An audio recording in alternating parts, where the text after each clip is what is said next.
Light, fan, shall we start beta? AC, projector. Acha, so you have changed your names, huh?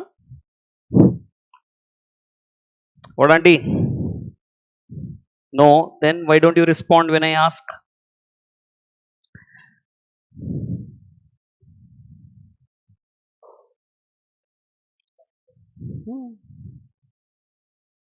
A very good morning to all of you. How are you all? I'm also doing good, sir. Thank you so much. So, today is a new day, bright day. You're excited about today? Great. So, let's continue your excitement with what types of companies. If you remember, in our previous session, we've talked about lifting of corporate veil, the remaining judicial circumstances as well. And then we started with different types of companies. Different types of companies, isn't it? In those type of companies, what did we talk about? Come on. We said the different types of companies can be grouped on the basis. So if basis is membership, then it can be public company, private company. Yes. Also the one person company. Whereas when control is the basis, it is holding company, subsidiary company, associate companies. Same way, if I say liability of members is the basis, then company limited by guarantee, then company limited by shares, unlimited guaranteed companies. Those guaranteed companies may anyways have share capital or may not have. So both the options are possible, isn't it? Yes, sir. Like that we have talked about, right? Different.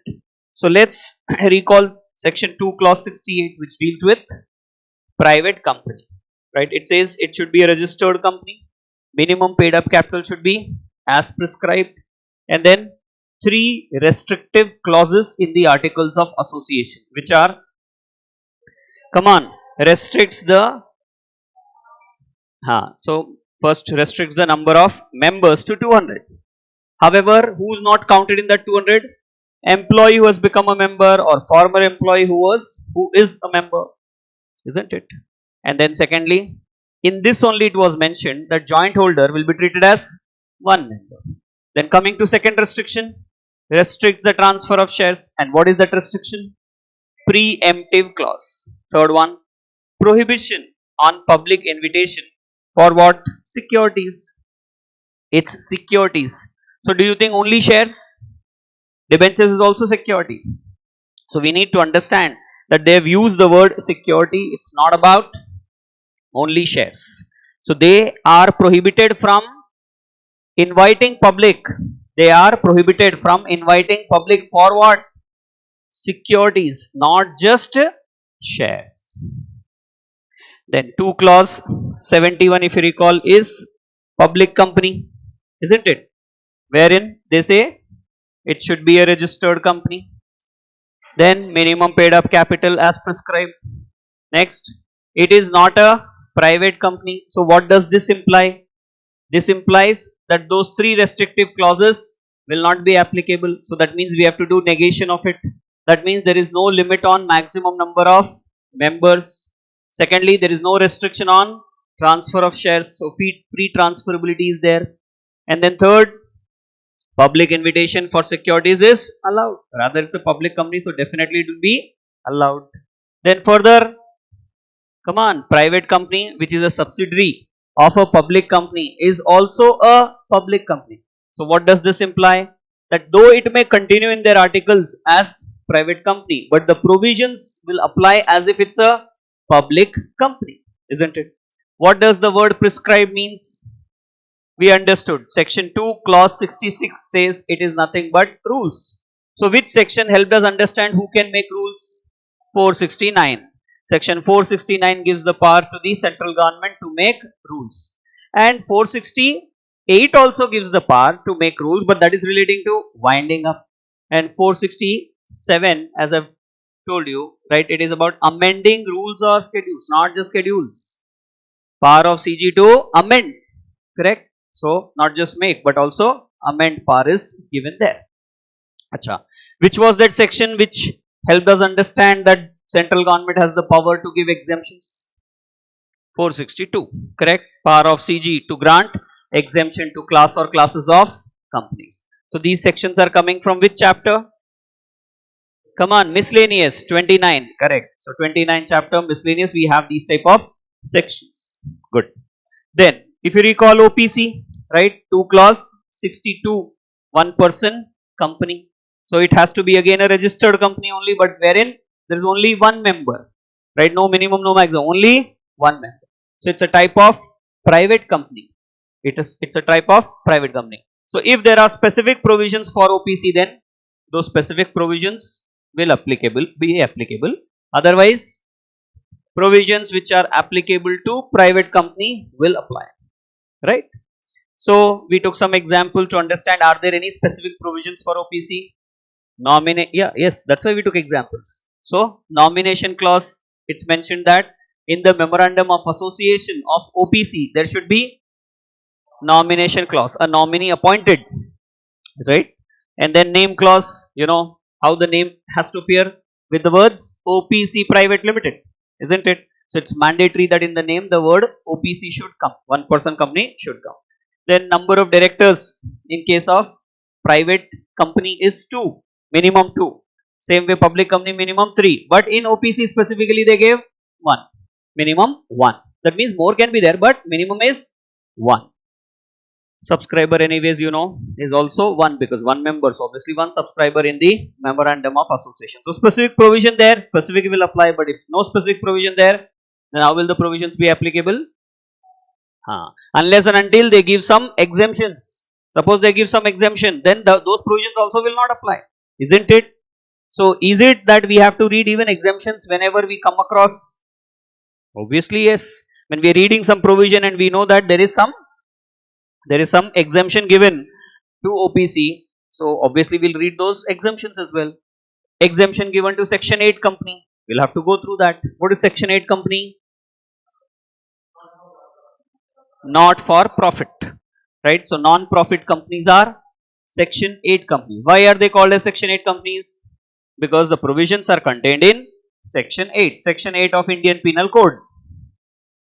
Now then section 8 of the Companies Act 2013. So of course we are discussing 2013, Companies Act 2013. So we are talking about 2013 only. So that means all the sections which we are talking about. Now when I say 2 clause 85, what does it mean? 2 clause 85 of Companies Act 2013. It goes without saying. Do I need to repeat it again and again? Do you have to repeat it again and again? No. So whenever we are talking about some section, it belongs to which act? Companies Act 2013. Unless and until specified. So suppose if I say section 3 of SCRA, then obviously it is of SCRA. Then it is not of Companies Act. Suppose I say section number 72 of Indian Succession Act, then obviously that section is of Indian Succession Act. Otherwise when I am simply saying section 72, what does it mean? Companies Act. We are discussing Companies Act 2013. So obviously the section belongs to that act. This goes without saying. So now let's continue further and talk about another type of company, which is small company. The first thing again which you need to understand is there was no concept of small company in or under Companies Act 1956. That means it is for the first time they brought this concept of small companies in the company law. Okay, guys. So it's the first time that they brought this concept of small companies. So if you read 1956 Act, will you find the concept of small company? No. Sir, why did they bring this concept? What was the reason? If you remember, I was telling you in our previous sessions that they will help the weaker.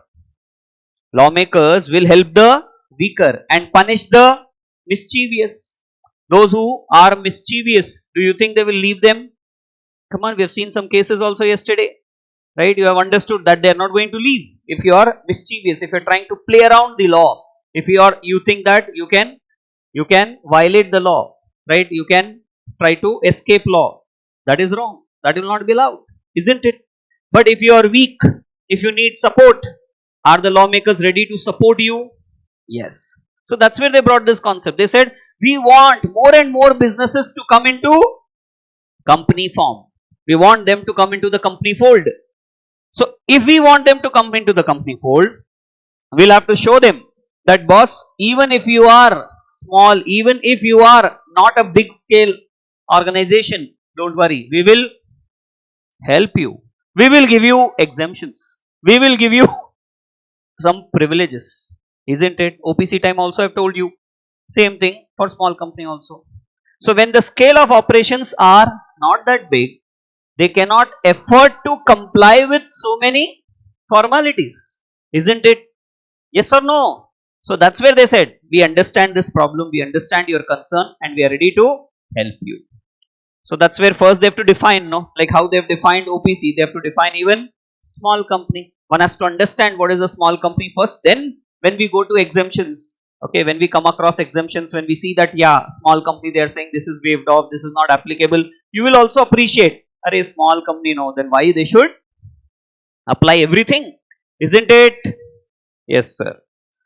Okay. So now when is a company going to be called as a small company? 2 clause 85 helps us with that. Which is the section? 2 clause 85. So again section 2 only, okay.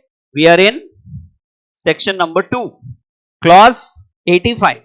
Small, no? S. 2 clause 68 was private company, P. So obviously it has to be after 68. Right? And you could see that's where some number is there which is after 68. You'll say, sir, it can be 69 also, 70 also. So let me remind you again, 71, public company. 2 clause 71, public company. So there are few other terms as well in between, and that's why the number which has come is 85 for this. Not that they have chosen 85 should be there for small company. Obvious, right? Okay, sir. So when are we going to call a company as small? If it has got 2 floors only, if it has got 2 products only, then it is small. If it has got those employees whose height is less than 4.5 feet or less than 5 feet, so that company is a small company. Not correct, no? So there should be some sensible criteria. So if I say there is a company which is a holding company for another company, do you think that company will be a small company? What nonsense, sir. If there is a company which is a holding company for another company, this shows that they have huge scale of operations. Isn't it? Or bigger scale of, if not huge, bigger scale of operations. That's why they are having the setup of holding and subsidiary. Common sense, no? Come on, guys. So that is where we understand, boss. Holding subsidiary company cannot be small company.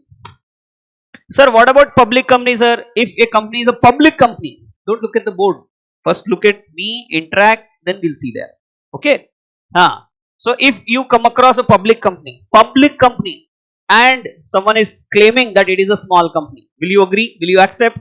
So what nonsense. Again, when you are saying public company, that means scale of operations is large. So definitely public company is also not a small company. Understood? Acha.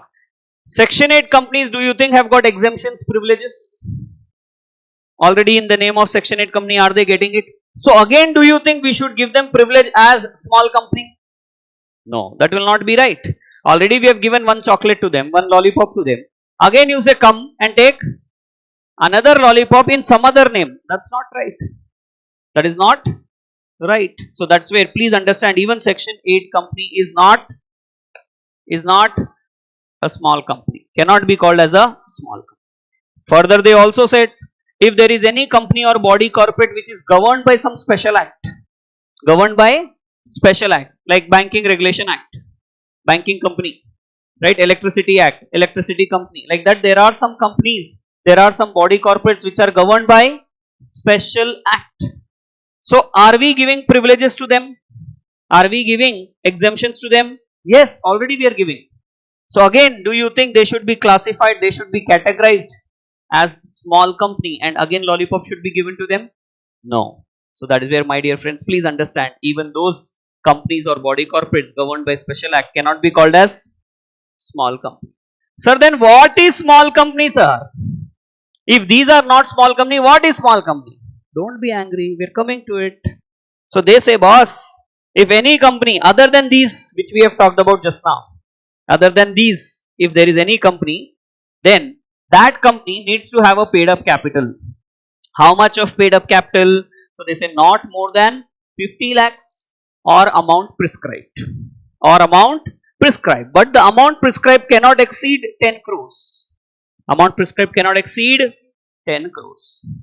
Okay, so paid up capital should not be more than 50 lakhs or amount prescribed. However, if they want to prescribe the amount, who will prescribe the amount? Central government. They have the power.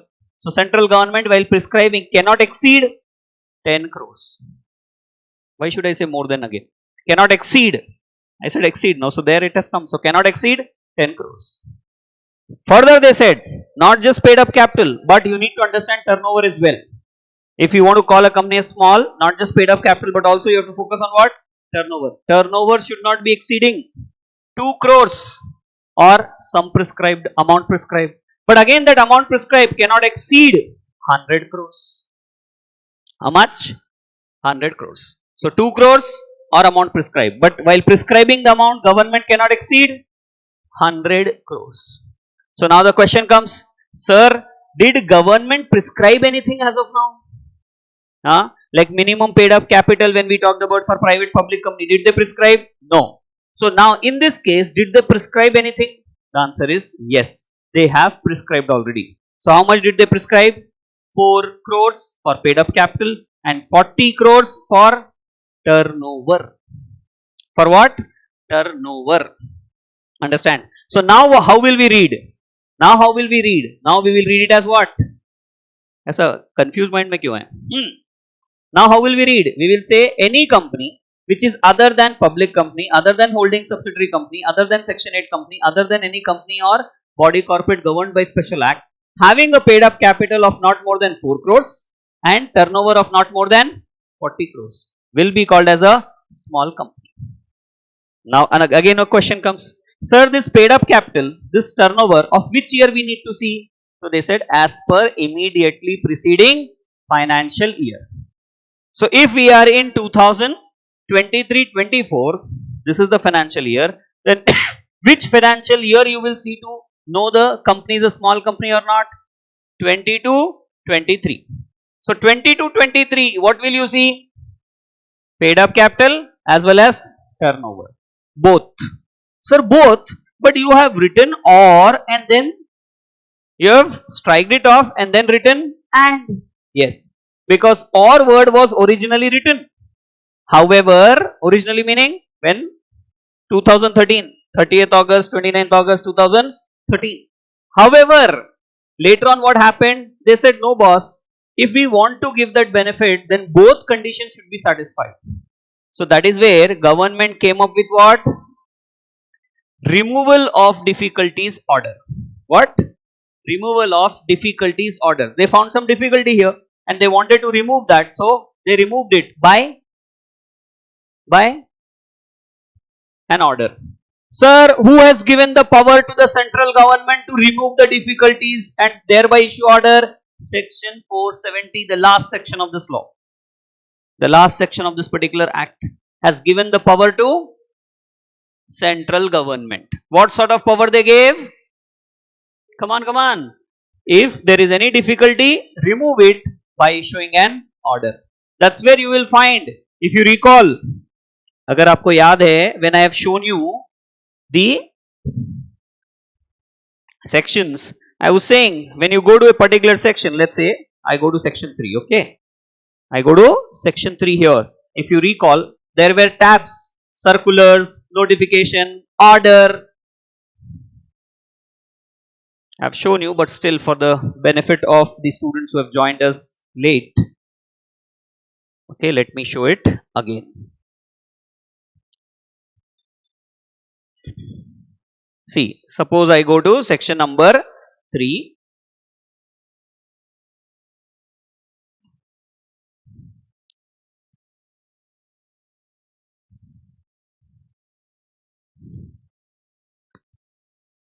Madam, Priya madam, are you able to see? Act.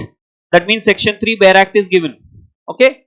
Now you want to know rules relating to section 3. So you have a tab beside, see, rules. How many are there? Some 3 are there. Then orders.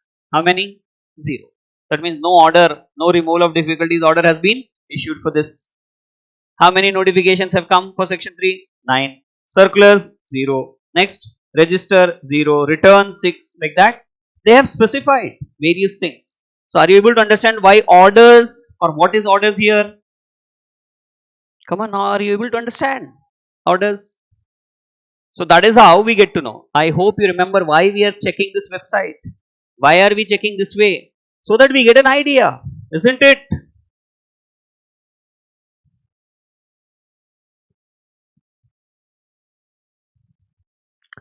Right. So section number 470 gives the power to the central government to remove difficulties, and using that they have used that power and changed or to what? And. That means both the conditions, paid up capital as well as turnover condition, should be satisfied. Then only it can be called as a small company. Only one condition satisfied, it's not a small company. If you are calling yourself small, then you have to satisfy both the conditions. Followed, no? So what is that pink color line? Same thing which I have told just now. Suppose 23-24 is the financial year. Then how will you decide, or which year's paid up capital and turnover you will see to decide whether it's a small company or not? 22-23. Acha, 21-22 also we can see, no? That's also preceding financial year, no? Very good. So you have to focus on this word immediately. It's not simply preceding financial year. My dear friends, please understand. It's immediately preceding. So 23-24 is the financial year. Then immediately preceding financial year is 22-23. I know, you know that 21-22 is also preceding financial year. Same way 2021 also preceding financial year, 16-17 also preceding financial year. But that those are not immediately preceding. Whereas what is written here? Immediately preceding. Clear? Now one may ask, sir, what is paid up capital? One may ask, what is turnover? Correct? One may ask, what is paid up capital? What is turnover? Whatever we are thinking in our mind, is it the same or not? Do we know what is paid up capital? Yes, sir. Do we know what is turnover? Yes, sir. But whatever we are thinking, is the same written here also or not?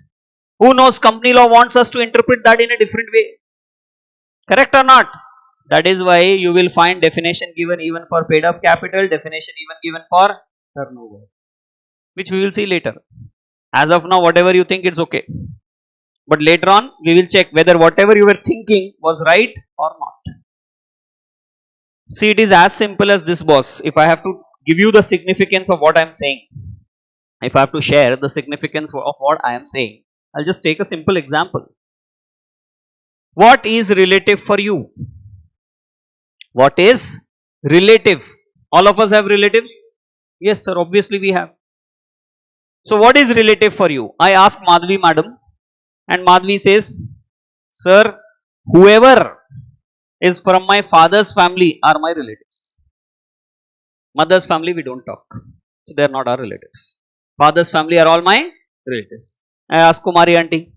Kumari aunty says, whoever is from my family and my in-laws family, they are my relatives. Then we ask Priya madam. Priya madam says, sir, not just my family, not just my mother's family, father's family, but also my friends are my relatives. Kind-hearted, boss. So want to include even friends there. Shivani madam says, sir, not just those father's family, mother's family or friends, but also my neighbors are my relatives. Further kind-hearted, boss. Then we ask Lokesh Baba. Aata, Radhika ka bhi number aata, ruko. So Lokesh Baba, what do you mean by relative? He says, sir, anyone whom I connect, even in my office or outside, they are also my relatives. Further kind-hearted. Do you think like that there is a possibility that different people have different meanings for relative? Yes or no?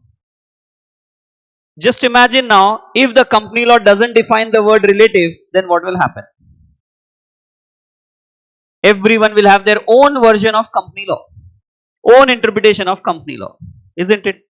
So don't you think it is better that if they know that this term relative, okay, is used in the company law, better we define it so that everyone will be following it uniform at par, correct? Everyone will have the same meaning given to it, yes or no? So that is where you will find definitions. Small company. Now I will have some definition in my mind, you will have some definition in your mind, but now when we know, oh, 2 clause 85 gives it this way, so do you think we will have a problem? Do we have, different meanings to small company? No, there's no chance. If this definition wouldn't have been there, I would have said even public company might be a small company, who knows? You would have said even holding company, अरे holding है but छोटा है sir, तो इसलिए small है. You would have said that, isn't it? But now since they clarified, they said no, when we are talking about small company, this is the version, this is the interpretation which we want you to have. Don't you think life has become easy? Don't you think life has become easy? Tell me. Yes. Okay sir, we understood this. But turnover, sir, turnover has got different meanings. Yes. How come?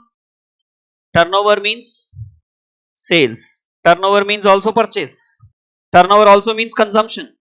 Turnover also means turnaround. Any turnaround is turnover. Like that, there are different meanings. If you would have calculated in your 12th debtors turnover ratio, that means turnover is sales. Creditors turnover ratio, turnover is purchase. Raw material turnover ratio means consumption. Turnover is consumption there. So different meanings now again. So which one to take? So that's where we have to read. Come on, definition of turnover. Any law you read, not just company law, you have to go through the definitions. You need to understand how do they want you to interpret these terms which are given in the definitions. Don't read that and directly get into the sections. Okay, directly get into the other sections. Then you may interpret in the wrong way. So every law has got definitions, every rules have got definitions, and we are bound to read those. We have to read those to have proper understanding. Did you follow? ठीक है, समझ में आ गया तो बाद में देखेंगे. अभी के लिए स्मॉल कंपनी समझ में आ गया काफी. तो public company is a small company? No sir. Section 8 company is a small company? No sir. Company or body corporate governed by special act is a small company? No sir. Same way holding subsidiary also is not. So other than this, if there is any company, bolo, I'm revising now, no? Other than this, if there is a company which is having a paid up capital of not more than 50 lakhs or amount prescribed. But amount prescribed, some prescribed should not be exceeding 10 crores. So we have understood prescribed, so we have gone to rules, we found out, and then we got to know how much is the amount prescribed, 4 crores. So in a way, paid up capital should not exceed 4 crores. As of now, that's the amount. If in future will it change? Yes. Before 4 crores, it was 2 crores. They have changed this. It's not that first time they have introduced this or first time they have prescribed 4 crores and there it is the same. And then turnover should be not exceeding rupees 2 crores. Or some prescribed, but some prescribed cannot exceed 100 crores. And how much did they prescribe? 40 crores. Acha, can they prescribe 60? Can they prescribe 92? Can they prescribe 110? No sir. How much par is given to them? 100 crores. Same way paid up capital, can they prescribe 22 crores? No sir. Maximum 10 crores. How much did they prescribe as of now? 4. So they are okay with it. So paid up capital plus turnover should not be exceeding this, whatever is stated there. As per the immediately preceding financial year. Don't forget the word immediately. If you forget immediately and write simply preceding financial year, it may change the meaning. Isn't it? Good.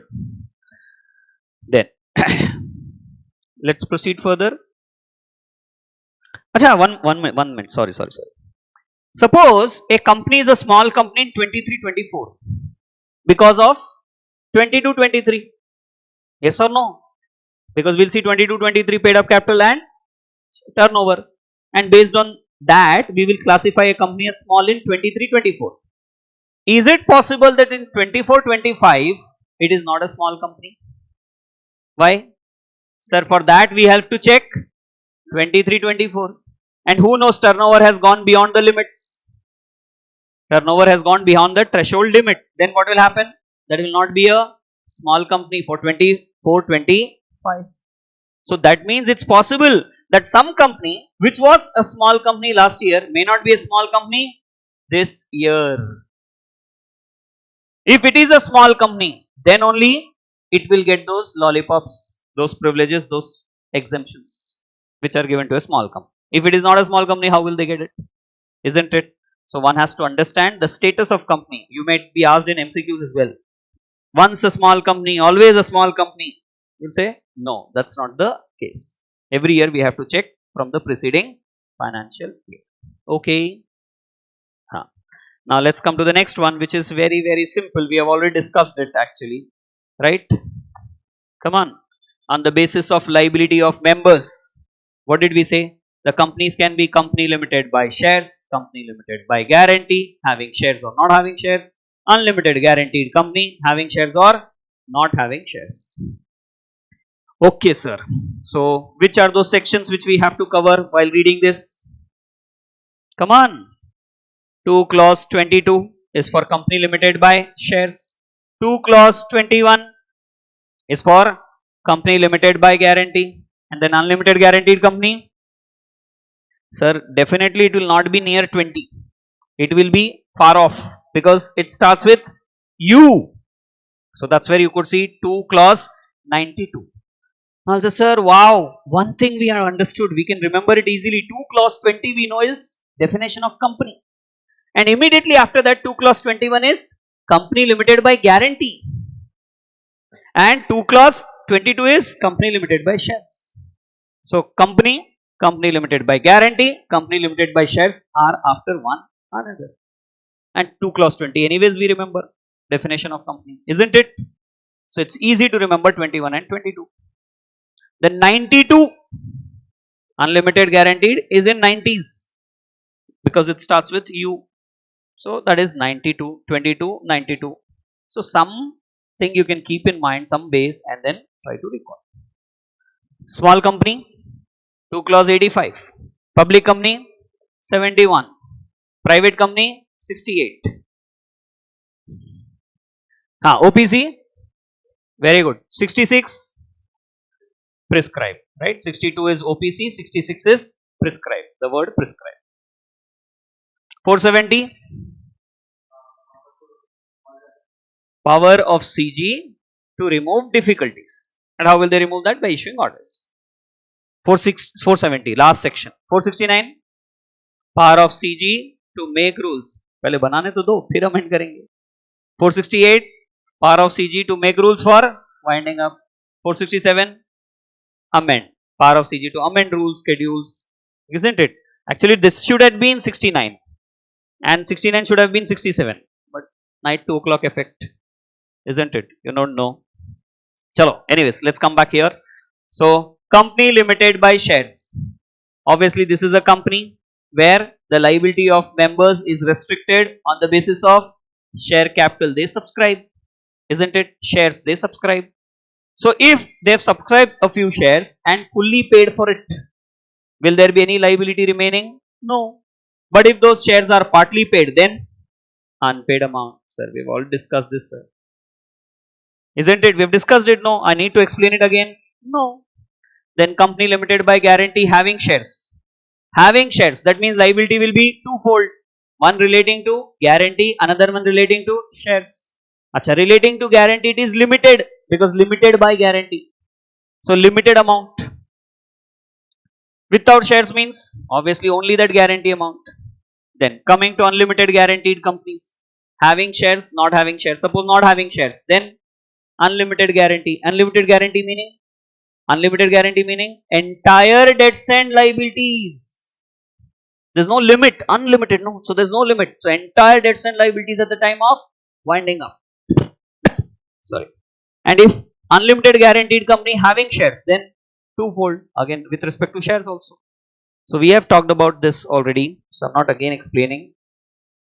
This also we have discussed. When will the liability be enforced? When can they call money relating to shares? Tell me.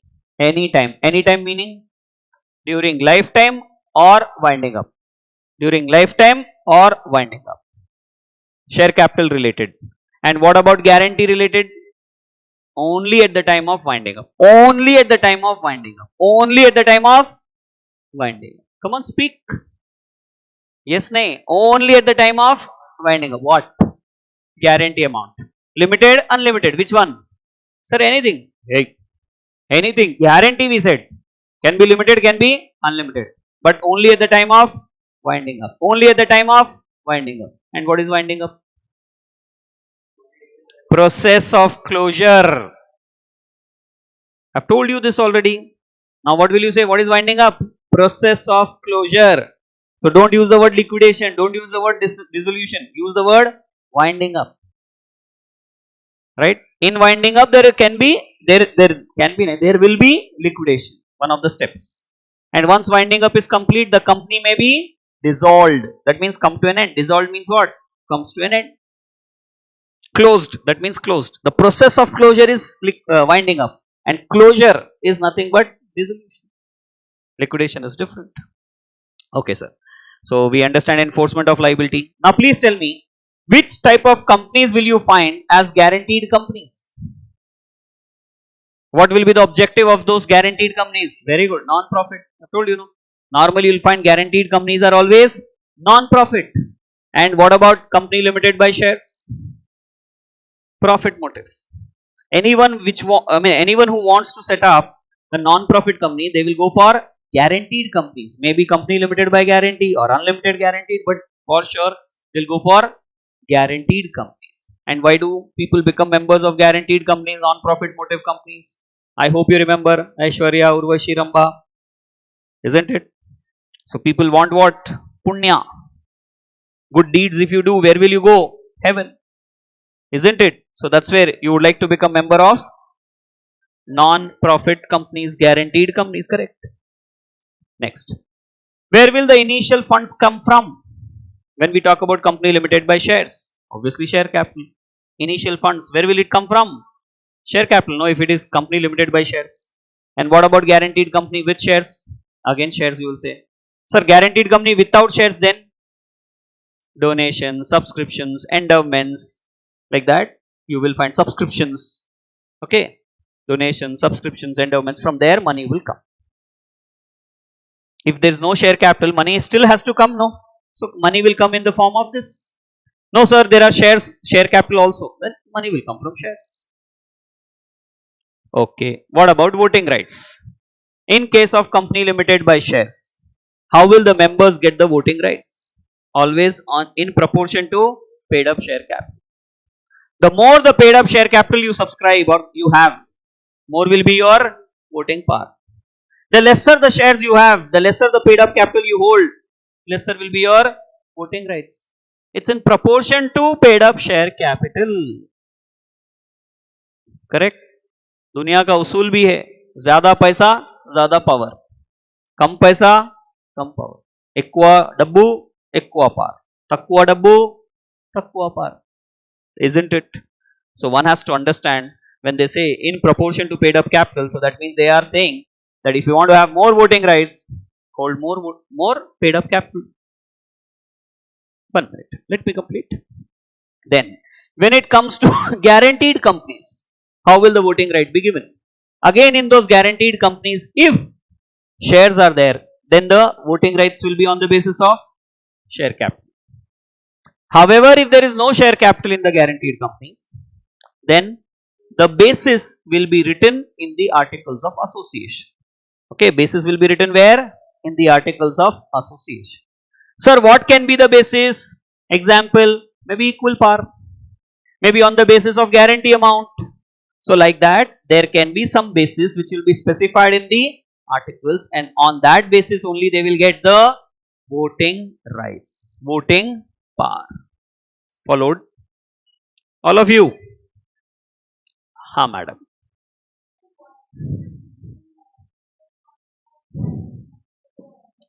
Sit auntie, sit. You're in a hurry. Chalo. So now please tell me, Shivani only will answer. Okay.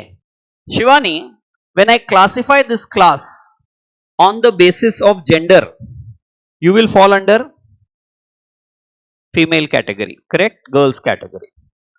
Then on the basis of spectacles, If I classify this class on the basis of spectacles, which category you will fall? Why? We are already there under girls category, no? No, you were there under girls category. Again, why do you want to categorize yourself? Good. Same way, please understand, when we talk about this guaranteed companies, on the basis of liability of members, when we are taking that as the basis, we are saying it's a guaranteed company. Limited, unlimited, that's a different thing, but guaranteed company.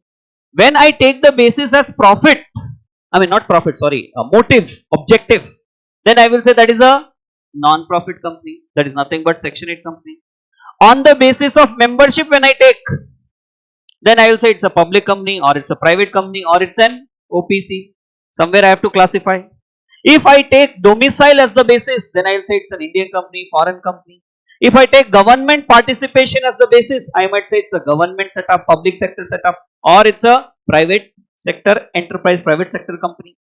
Don't you think every time I will have to understand where will this company gets classified or categorized when I change the basis?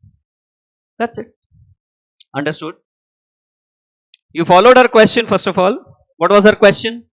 Sir, what is the difference between Section 8 company and this guaranteed companies? So answer is, when we classify on the basis of objective, then we said it's a Section 8 company. When we classify on the basis of liability of members, then we are saying it's a guaranteed company. Maybe limited, maybe unlimited. That depends. Okay. All of you followed? Any other doubt? Good, Shivani. Keep asking doubts like this. But only thing is you have to wait. Once I am into the topic, I'll say please wait. Let me complete this. Then you may raise when I give a chance. You should ask your doubts. Now, any other doubt? All of you followed it? Chalo. Then let's go ahead. Let's not waste too much time on this. Let's talk about something very, very important. Does this mean other things were not important? Very important. Everything is important. But few things are very, very important. Like when you go to the doctor and say, I'm not feeling well, he says, go for some test. So which test? If there are 1,000 tests in this medical system, do they ask you to go for all the 1,000 tests? No.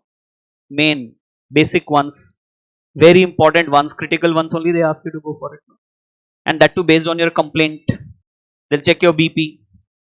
Yes or no? They'll check your temperature. Like that. Important ones. Same way, please understand, when I'm saying this is something very important, doesn't mean that others are not important. Others are also important. And I hope you remember, I've told you ICI has got the trend of changing the trend. So don't believe the trend too much. Last time they've asked this time they will not ask. Who said? Last time they've asked, this time also they can ask. Since last 8 years they have not asked. So this time they will not ask. Who knows, last 8 years they missed it, now they will ask. And I don't assume things on the basis of trend too much. It's good to see the trend, but don't believe it too much. Everything is important in every subject, anything they can ask. This is not some BCom examination where you can go by importance. This is important, that's why I'll read this only, they'll ask only this. Here you can't do that. If you do it, you'll have to get yourself insured.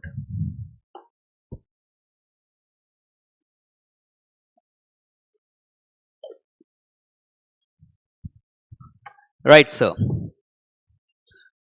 So now we're talking about 2 clause 46 and 2 clause 87. What is 2 clause 46? Holding company.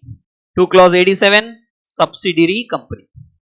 Okay, sir. So 2 clause 85 was small company. Closer to small company is subsidiary company. Okay. Sir, whenever you write S company, what does it mean? Small company or subsidiary company? Subsidiary company.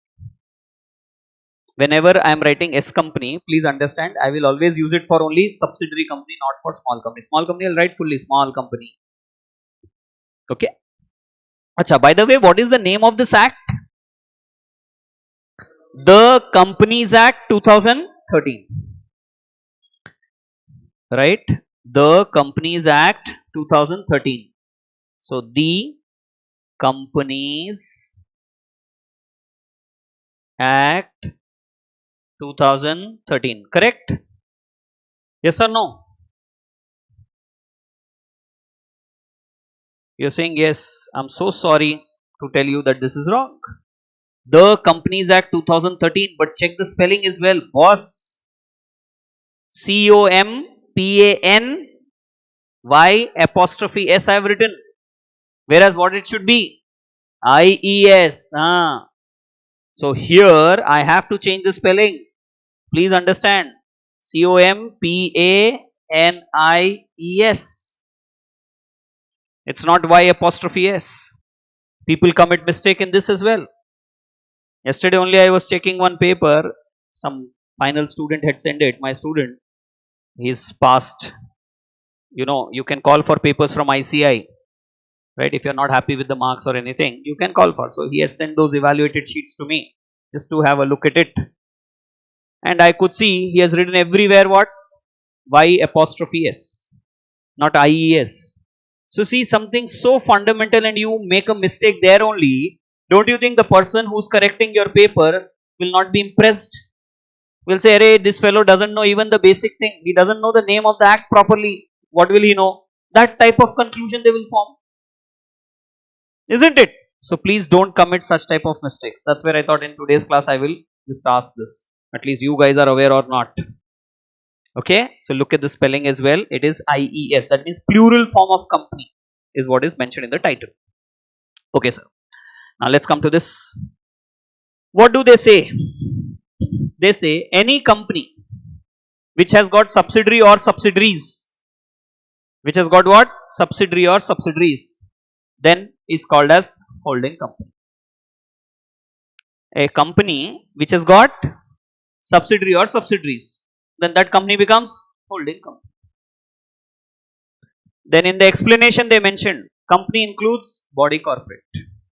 Company includes body corporate. So that is where I have written here itself. Company or body corporate which is having subsidiary or subsidiaries will be called as holding company. Acha sir. So that means this definition will not be completed, will not be over until we complete the definition of subsidiary company. है ना? Holding company कब बनता? जब कोई company के पास subsidiary है. तो पहले सब्सिडरी तो मालूम रहना कैसे होता.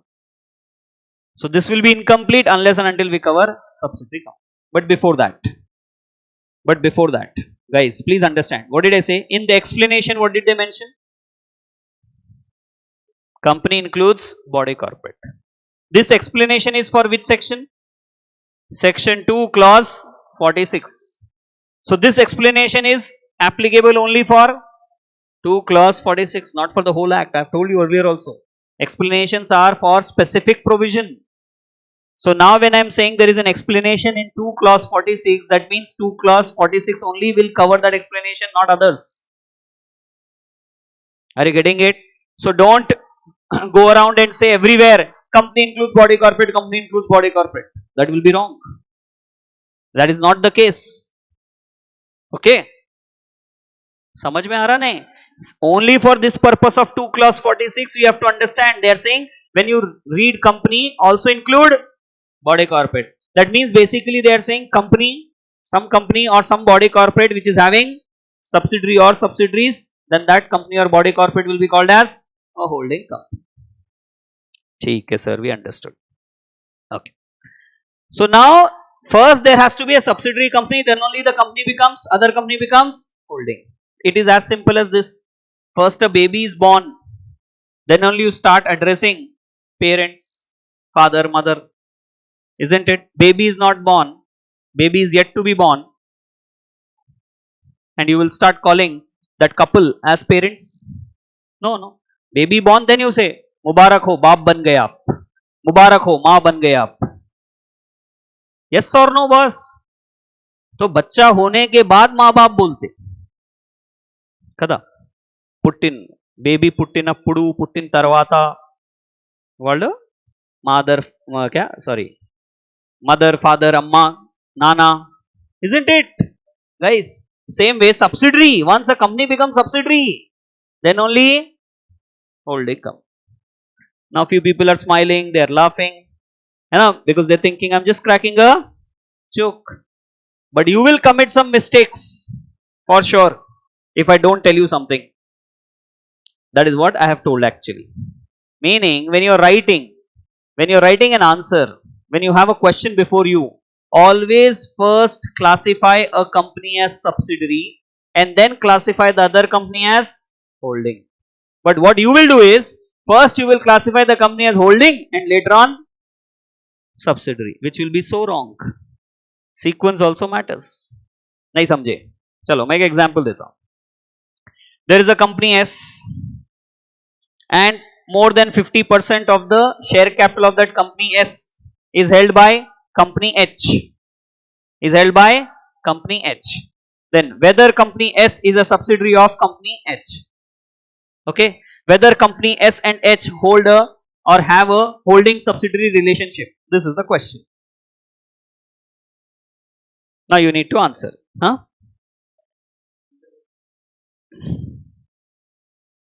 अभी सिंपल रखो ना यार, आप कॉम्प्लिकेट क्यों कर रहे सबके लिए? मैं करा कॉम्प्लिकेट और मेरे को नहीं मालूम वो, फिर सिंपल रखो. अभी मैं जो बोला वो बोलो आप, बस खत्म.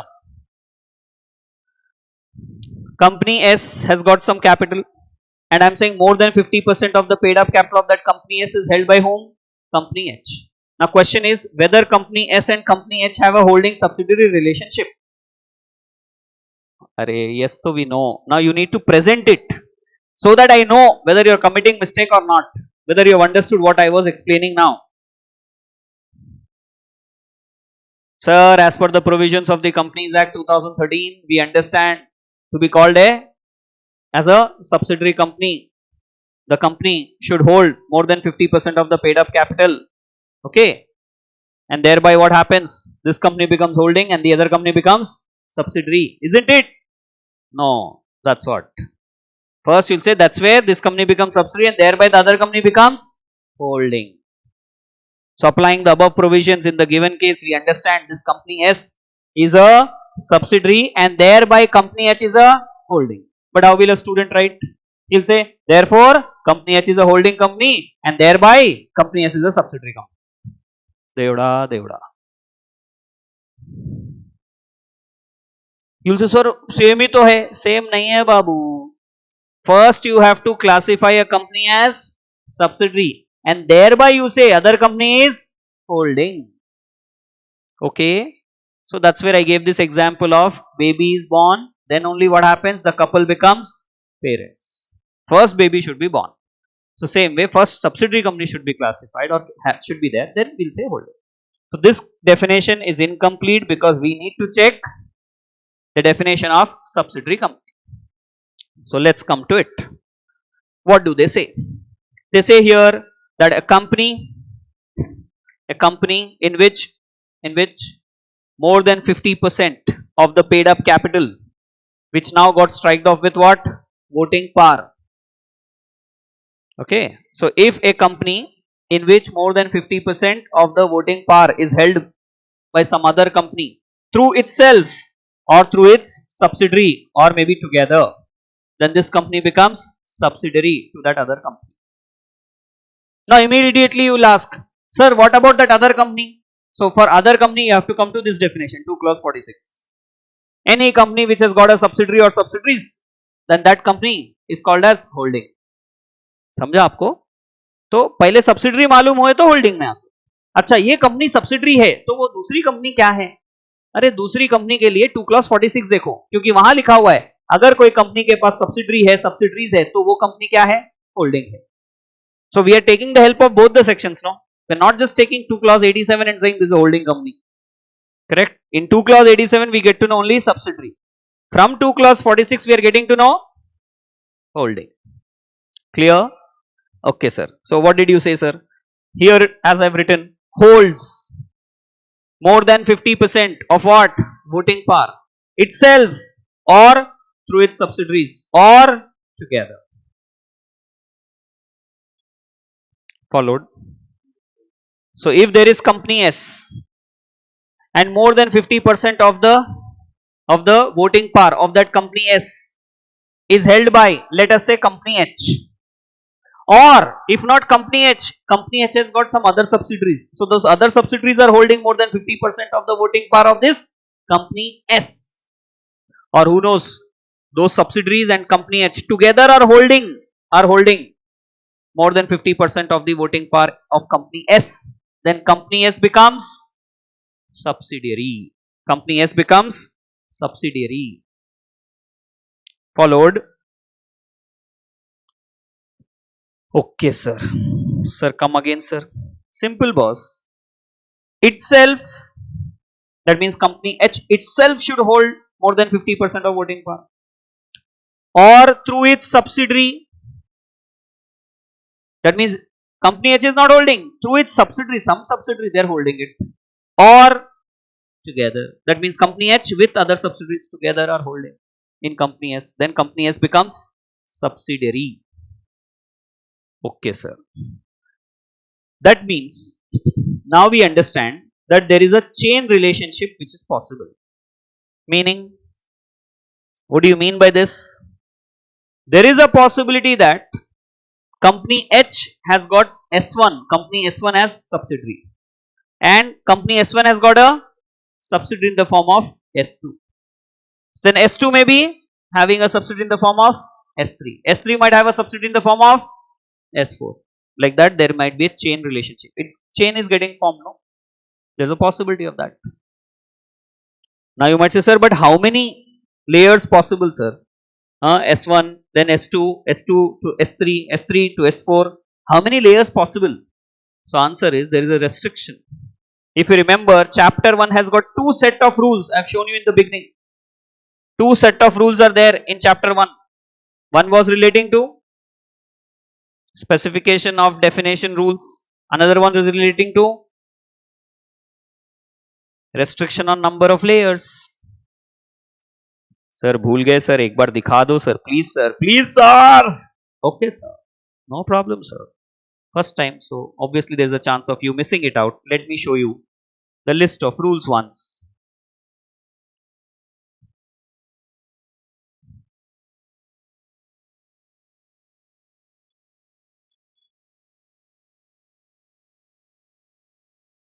खुल जा सिम सिम, खुल जा SIM SIM.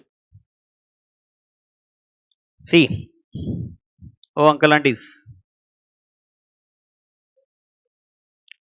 chapter 1, first set of rules is the company's specification of definition rules 2014. Second one is, see, this is also chapter 1 related rule set of rules. The company's restriction on number of layers rules 2017. So this is for what? Subsidiary company. No? Restriction on number of layers. Now I said H has S1, S1 has S2, S2 has S3, S3 has S4. This is not allowed. After these rules, they've restricted it to how many layers? 2 layers. So that's where I had written there S1 and then S2. But we have to discuss exemption, exceptions and all that I will discuss anyways. Okay? Followed. So what is this? Set of rules, the list of set of rules. I have shown you know in chapter 2, there's only one set of rules. See, incorporation rules. That's it. Then after that is chapter 3. See, chapter 3 has got two set of rules. Isn't it? So let's come back. Yeah. Fine, sir. So we understood there is some chain relationship which is possible. Fine. Now what is that you have written beside? See, there is an alternate route of becoming a subsidiary company. Like when you go home, there are different routes, no? Multiple routes to your home are possible or not? Yes, sir. Same way, here also you need to understand that there are different routes or alternate route also possible to become a subsidiary. So what is the alternate route? If some other company is controlling the composition of board of directors of this company, then this company becomes subsidiary of that company. Controlling what? Composition of board of directors. Also, sir, what is this composition of board of directors? Who can be there in the board of directors? That is composition of board of directors. You understand? Now I say the class comprises of, that means composition of class. is girls, boys, outstation students, local students. Composition, that means who are the students. Same way, who can be the board.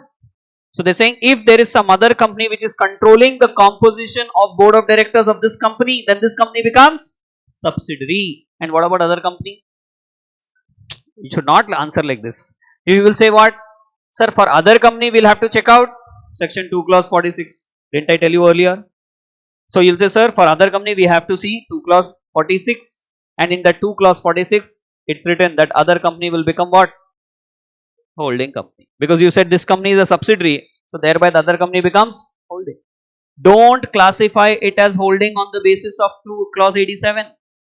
On the basis of 2 clause 87 it will only be subsidiary, and then 2 clause 46 will let you know it is holding. You have to understand the difference. Okay, sir.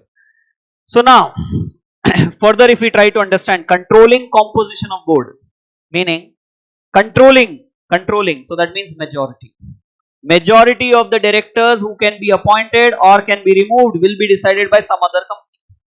So then this company becomes subsidiary of that other company. Okay, so if I take the example of company S, let's say they have 9 directors. How many? 9. Out of 9, if I say 5 directors have been appointed by company H, that means company H is controlling the composition of board of directors of company S. Or if I say 5 directors have been removed out of 9, and that 2, who has removed them? Company H. That means company S becomes subsidiary, and thereby the other company, that is company H, on the basis of 2 clause 46 becomes holding company. Followed? So controlling composition of board of directors means majority of the directors appointed or removed. Majority of the directors appointed or removed. Appointment, removal both covered. Okay. So if that is in the hands of some other company, then this company becomes subsidiary. Okay, sir. Sir, instead of majority, suppose in the example now I said 5. Instead of 5, if I say 6 directors, 7 directors, 8 directors, 9 directors, so then that means nothing but again subsidiary only. So all are majority, or anything when we say majority and above is nothing but covered here. Followed? So there are 2 routes for making a company a subsidiary company. One route is more than 50% of the voting power of this company is held by some other company, itself or through its subsidiary or together. That's the first route. Second route is the appointment, controlling the composition of board of directors. So the appointment or removal of all or majority of the directors of this company is decided by other company. Then this company becomes subsidiary. That means this company's board of directors, majority of the board of directors, that is composition of board of directors, is controlled by some other company. So that's where this company is a subsidiary company. Clear? Right, sir. Sir, what is this you have written here? FEN. Favor, employment, nomination. Meaning, suppose company H favors Mr. Karthik. Company H favors Mr. Karthik as director, and thereby company S appoints Mr. Karthik as director. That means basically the appointment has taken place because of company H. Suppose I say Mr. Shivek is an employee there in company H, and thereby company S has appointed Mr. Shivek as director. That means again it is because of company H Shivek is getting appointed.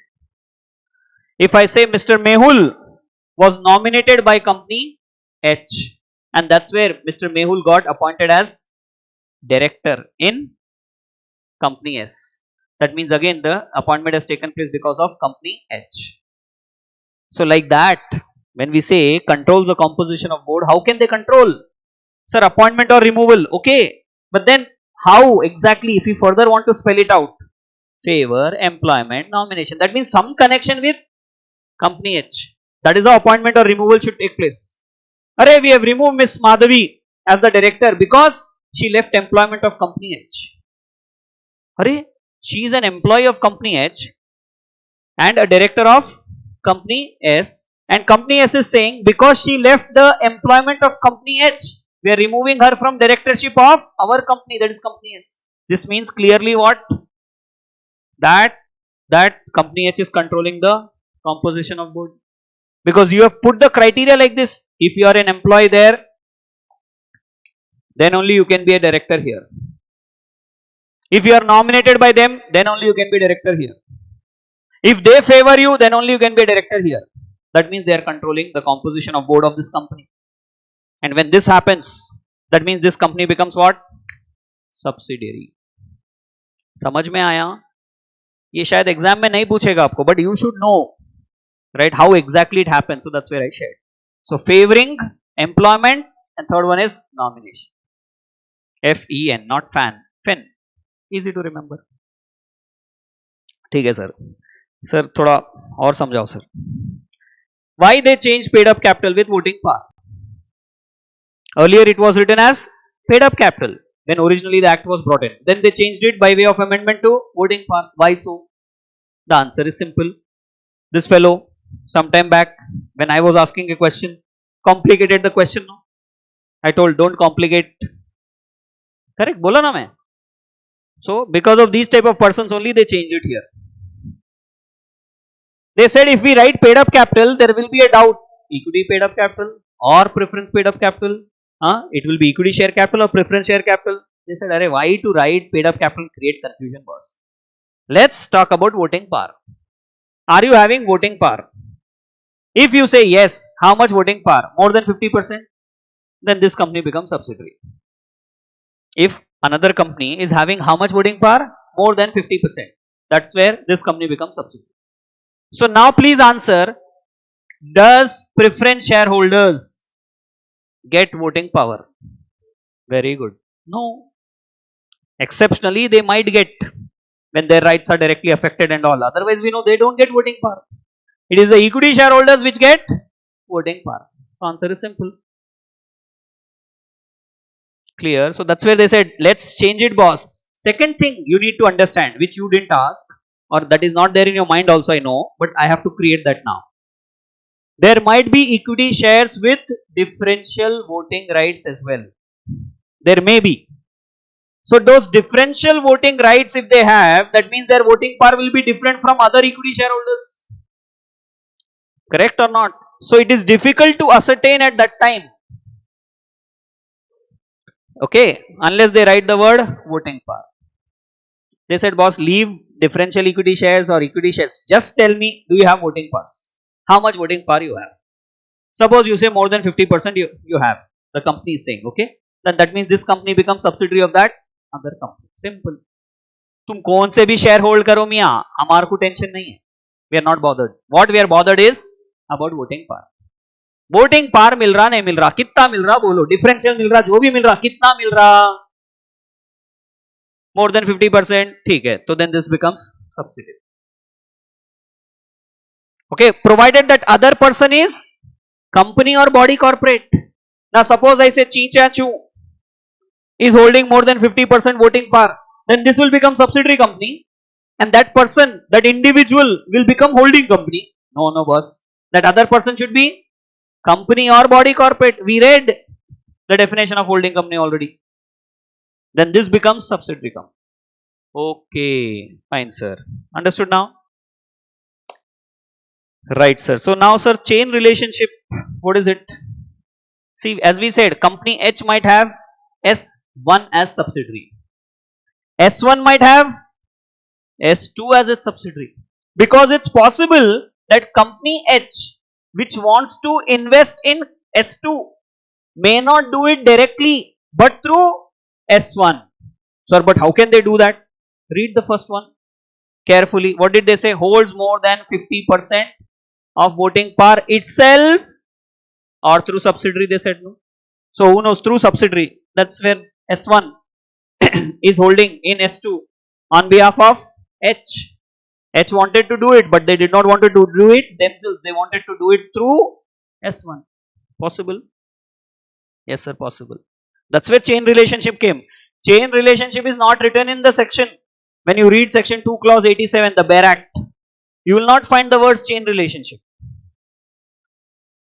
Because this implies chain relationship. We understand. So they don't write directly. We need to understand it. Okay, sir. Now let's talk about restriction on number of layers. Shall we? Yes, sir. So how many number of layers? They said as prescribed. No, ऐसा नहीं.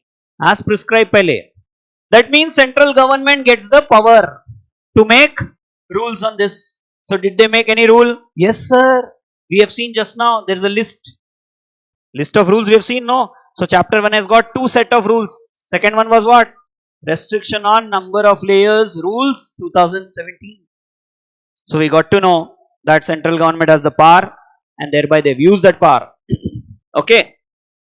And how many layers they said? 2. Not more than 2. So S3, S4, S5 in this example is not possible. Okay. Then a circular was also issued. Let me complete this circular also. Then I'll go to those rules. Circular was issued saying that fiduciary relationship is not considered while deciding about holding and subsidiary relationship.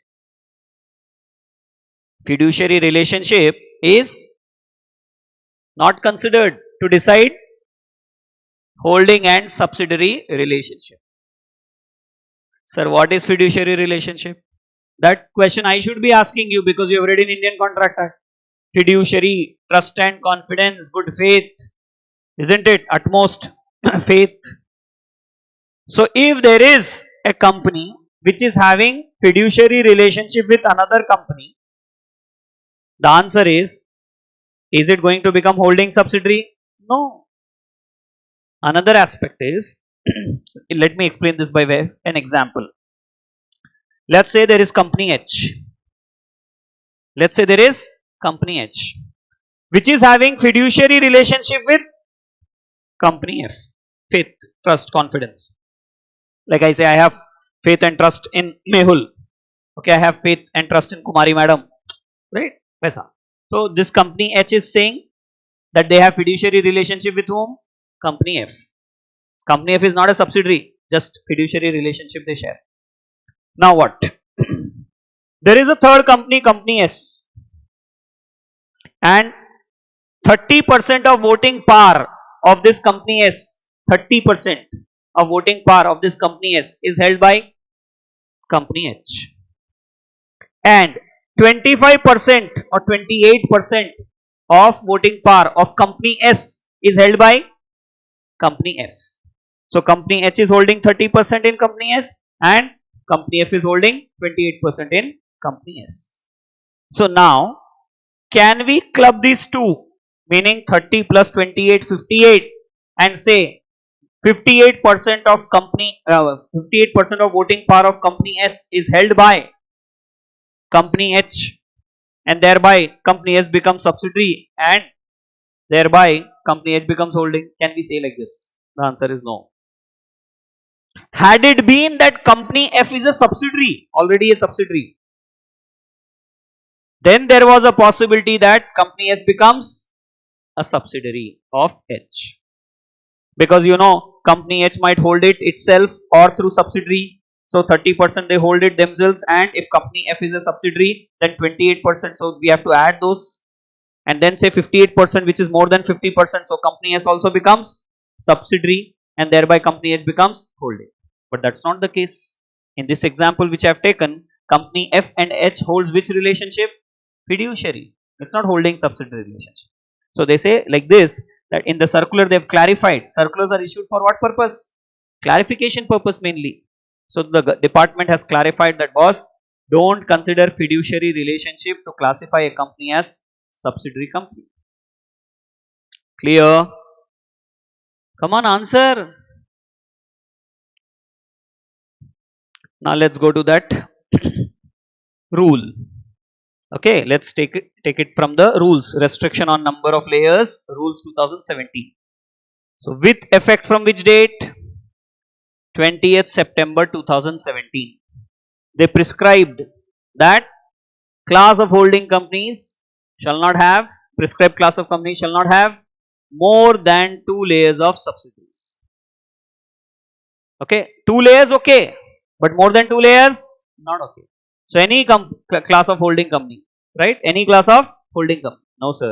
Prescribe class of holding company. That means they said we'll prescribe even the class of holding company. As of now they didn't. But so that's why we are saying all. But the moment they prescribe, then only those companies this will apply.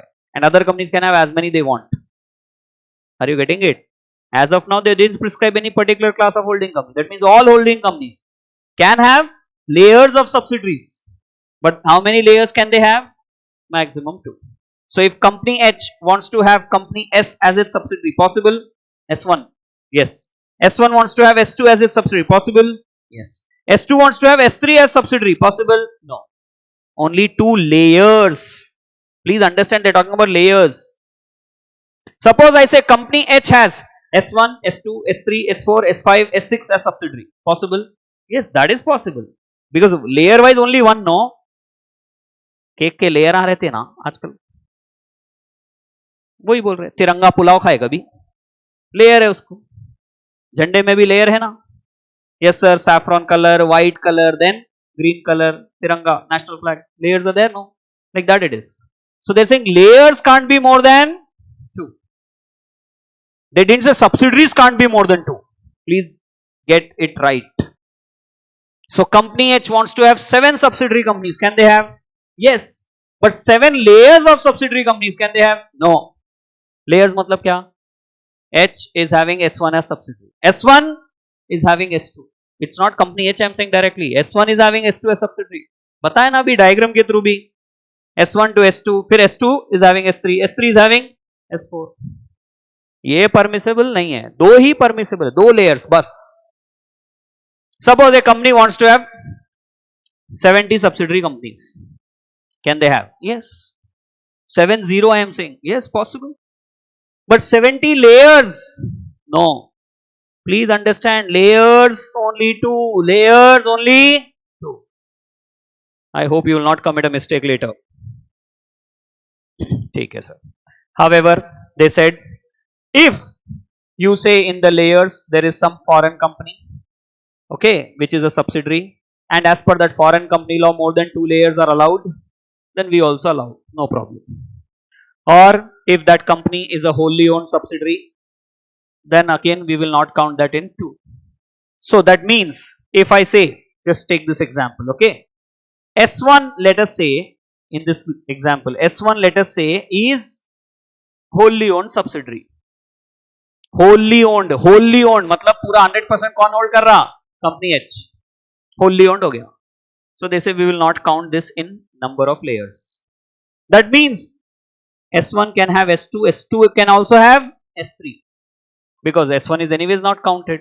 So that means how many layers are there? 2 layers. So though it is going till S3, still it is fine, okay, no problem, allowed. Clear? अरे समझो exception क्या बोल रहा अगर बीच में Holi own subsidiary आ गया तो उसको काउंट नहीं करेंगे. वैसे ही now if I say that this S1 is a foreign company, and as per that foreign law they allow more than 2 layers also. Then if S1 is a foreign company, are we going to count it? No. So then S1 can have S2, S2 can have S3 also, because S2 and S3 is what we will count as layers. So they are giving that exemption. ठीक है यार, छोड़ो इनको, क्योंकि वैसे भी foreign company law is permitting more than 2 layers, no problem.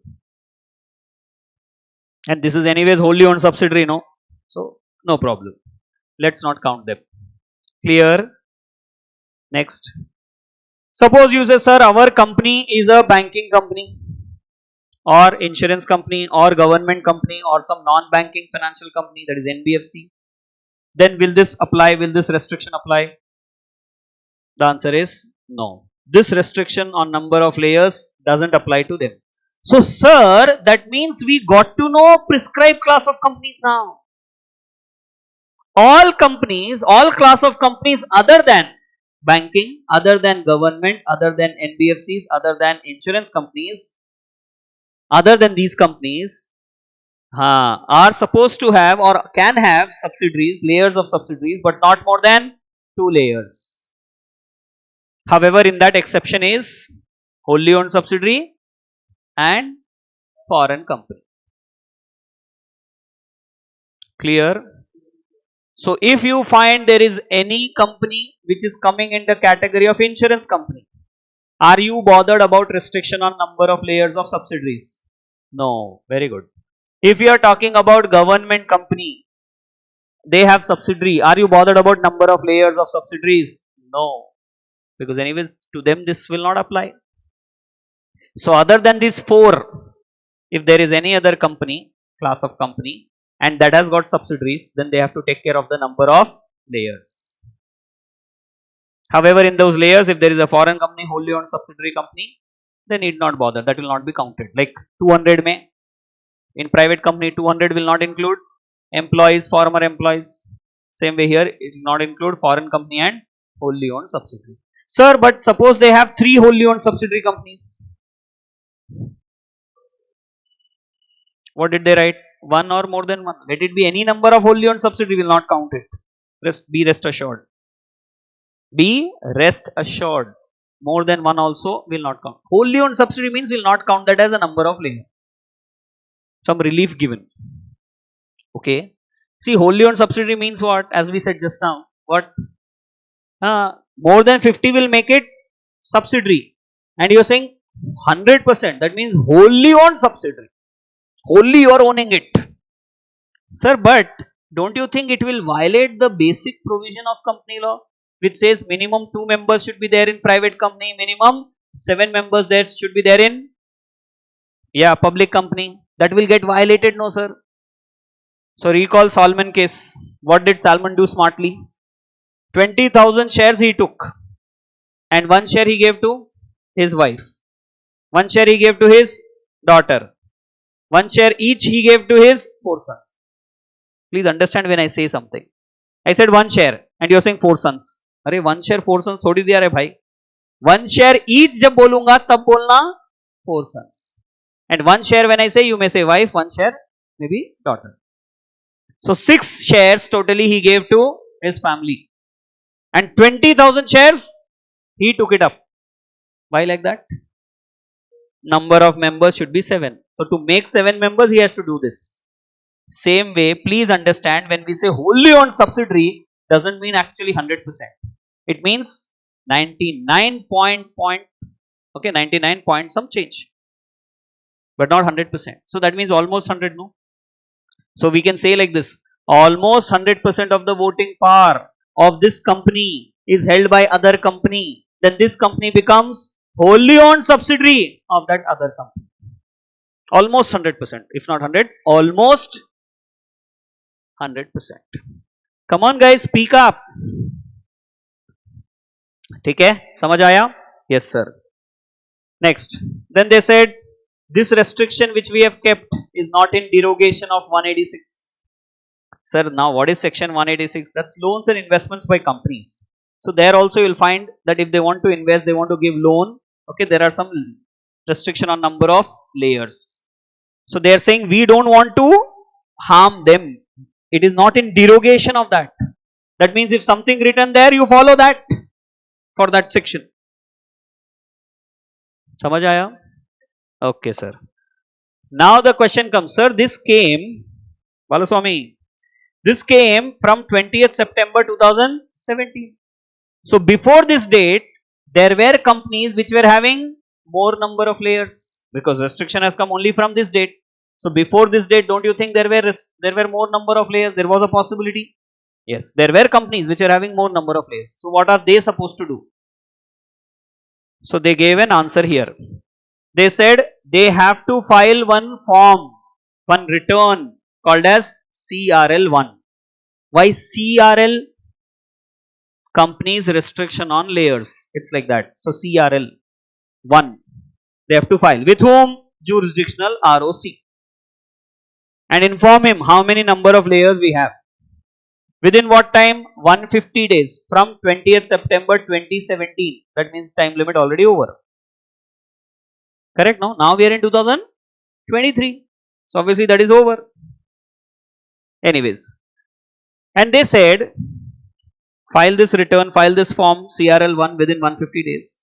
And the number of layers should not be exceeding the existing layers, or they're saying reduced or prescribed layers, whichever is more. Meaning, suppose some company had 4 layers. So they have to reduce it for sure. Right? Yes or no? You will think that way only, no? Reduce it. So what are they saying? Should not be more than existing layers. Padho pehle, huh? Should not be more than existing layers. So existing, how many are there? 4. Or if not, okay, should not be more than 4 layers. So one possibility is, acha, that means they can continue with 4 layers, existing layers. That is what it implies. Or what they can do is, they can reduce it. Let's say they reduce it to 3. So 3 or prescribed. Prescribed is how much? 2. So 3 or 2, whichever is more. How much is more? 3 is more. So that means they can have 4 or they can have 3. That means existing, if they want to continue, let them continue. Or they want to reduce it and keep it 3, let them continue with 3. Sir, let's say they reduced it to 3 and later on they want to increase it to 4. Is it allowed? No. That's not allowed. समझ में आया? एक बार डिसोन कर दिए, वापस own नहीं कर सकते. डिसोन मतलब उसको सब्सिडी नहीं रखना आप, तो क्या करना? डिसइन्वेस्ट करना, पैसा डाले थे निकाल लेना, शेयर्स बेच देना. Correct? Sorry, getting it? So they say continue with the existing number of layers. First possibility, don't increase it. Suppose you had 4 layers. 4 layers. Now you want to make it 5 after 20th September 17. Is it allowed? No. 4 you were having, now we have reduced it to 2. Now you cannot increase it to 5, 6, 7. You can keep it as 4. Or second option, reduce it. So reduced or prescribed, whichever is more. So if you reduce it to 3, so 3 or 2, whichever is more. So 3, you can keep it to 3. But once you make it 3, can you increase it again? No. Achha, suppose they reduced it to 2. So 2 or prescribed one is also 2. So 2 layers. Now after 2 they want to make it 3. Can they do it? No. Achha, sir, who knows? From 4 they made it 1 layer only. So reduce 1, 1. Or prescribe 1, 2. Whichever is more. That means 2 layers allowed now. So that means if they made it 1, can they make it 2? Yes, they can. 3? No. So simple answer is either continue with the same layers. Second answer is, if you want to reduce it and then reduce or prescribe whichever is more, you can continue with that. Clear? However, if company might say, if we don't follow, what will you do? Companies might say, if you don't follow, what will you do? So they said, if you don't follow, then there will be a punishment. How much is the punishment? 10,000 per day. No sir, 10,000 is the fixed amount and 1,000 per day is the variable amount. So up to 10,000 plus up to 1,000 per day, during which the default continues. So if 13 days the default continued, let's say, so 10,000 plus 13,000, 23,000 is the maximum fine which they can impose. No sir, 170 days the default continued. So 170 into 1000, 1,70,000 plus 10,000, 1,80,000 will be the fine. Like that it goes. For whom? On whom this fine will be imposed? Company and officer in default. Company as well as officer in default. Acha sir, so company will pay and officer in default also will pay. So if Balaswamy is that officer in default, Balaswamy has to pay separate, company has to pay separate. Is it like that? No, no, yes. Company also needs to pay, Balaswamy also has to pay. They'll impose fine on both. No sir, there are 3 officers, Shivani, Radhika, Balaswamy. 3 have been doing this default. They are the officer in default. Then company will pay, Balaswamy will pay, Radhika also will pay, Shivani also will pay. Arey baapre, too much sir. Yes. If you think this is too much, don't come into this fold. Follow the law. Why do you contravene it? Acha. One thing you need to understand now. Sir, they said officer in default need to pay. That is right, because these culprits actually were supposed to follow the law. They did not follow, so they are imposing fine on them. Correct? Now, why are they imposing fine on company as well? And what do you mean, first of all, when they impose fine on company? When they say company will be held liable, company will be imposed with a fine. What do you mean by that? Huh? Very, very good. First time I got this answer, boss, in my, what do you say, whole teaching experience abhi tak. नहीं तो बोलते ही नहीं. Good. I'm impressed, boss. So when we say company is punished, company is paying this fine, please understand that means members you are punishing. Shareholders you are punishing. Correct, no? Ultimately they are the supplier of the funds. They are the owners. Yes or no? So you are punishing them also. Why are you punishing them? You are punishing officers in default, that's right, because they are the ones who were supposed to follow this and they did not. But why are you punishing shareholders also? Can you answer? Let's see. Sir, members, shareholders only appointed these culprits, no? These dumbos, no? These directors, no? So they will also be punished. That means you as members should take care that you appoint the right guys. If you don't appoint the right guys, the deserving candidates, then something goes wrong, you also might be punished. Sir, but how is members punished, sir? Arey, company has to pay penalty, company has to pay fine, that means company's funds, no? So that means profits of the company will come down, no? So who will suffer? Member. Ultimately member is suffering. Clear? So wherever you see company has to pay fine, company has to pay fine, that means it is members who are getting the punishment. Sir, but what do you mean by officer in default, sir? Is there any definition, sir? Yes, we are going to see that definition. Officer in default later. As of now, you understand, okay, some officer who has contravened, who has done violation, who has not followed law, that is officer in default. Clear? Kumari ma'am, understood, no? Acha, can company have imprisonment? Never.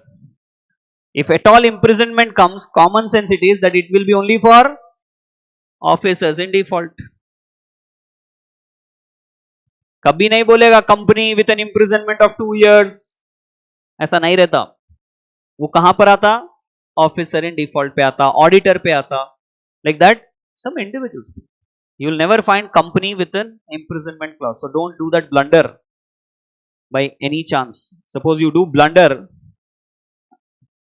suppose you do mistake, it is acceptable, but you do blunder, not acceptable. ठीक है sir, followed it, right? समझ में आ गया ना? बोलो क्या है इस restriction on number of layers rules में?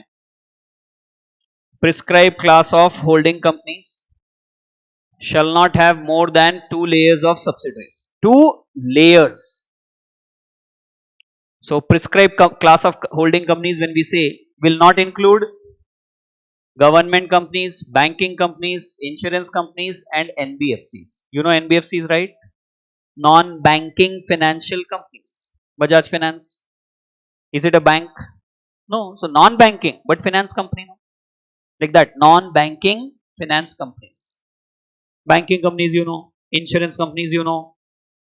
And obviously government companies, you know. So other than these are all prescribed class of holding companies. They cannot have more than 2 layers. However, in those layers, they said wholly owned subsidiary and foreign companies. We will not count. Foreign company, when are we not going to count? When the foreign company law also permits more than 2 layers. And generally we assume, when in a question they don't give anything, we assume foreign company law is permitting. Further they said, we don't aim to derogate 186(1). We don't aim to disrespect, we don't aim to, what do you say, go beyond 186(1). Correct?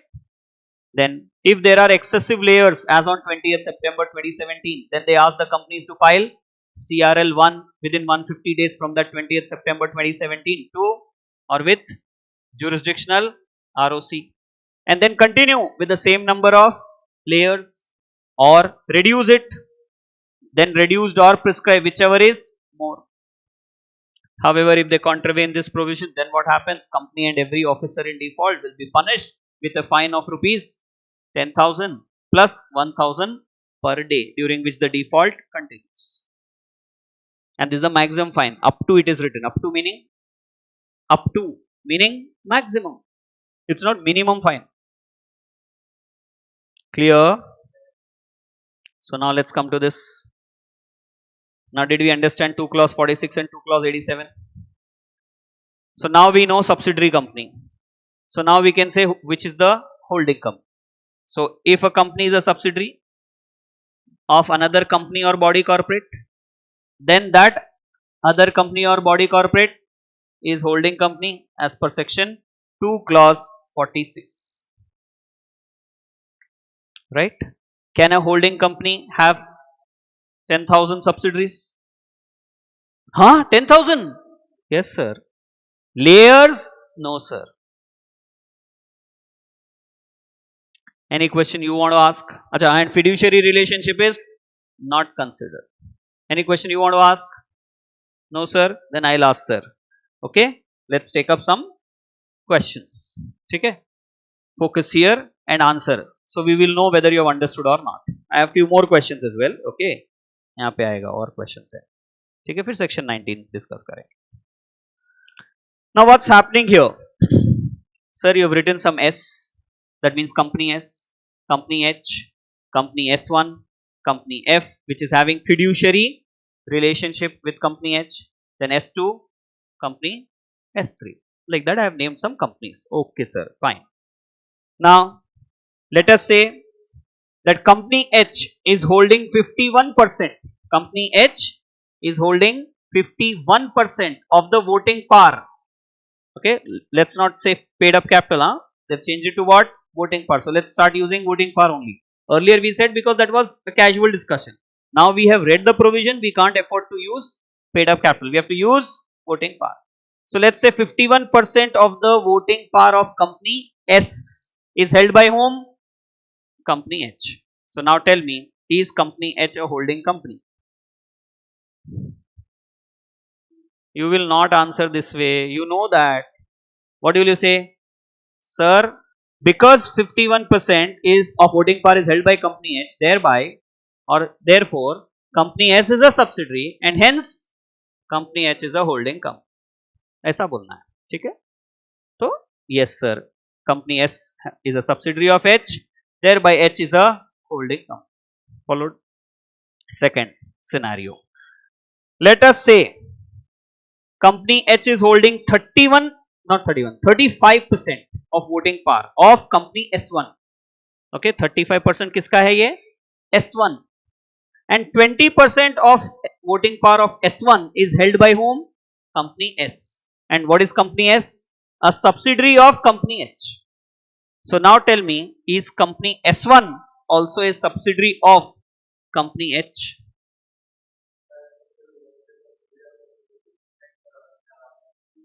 नहीं उतना explanation नहीं चाहिए, सीधा बताओ company S is a subsidiary of H और not? Yes sir, because we have read the clause 2 clause 87 में पढ़े ना अपन, that itself or through its subsidiary or together.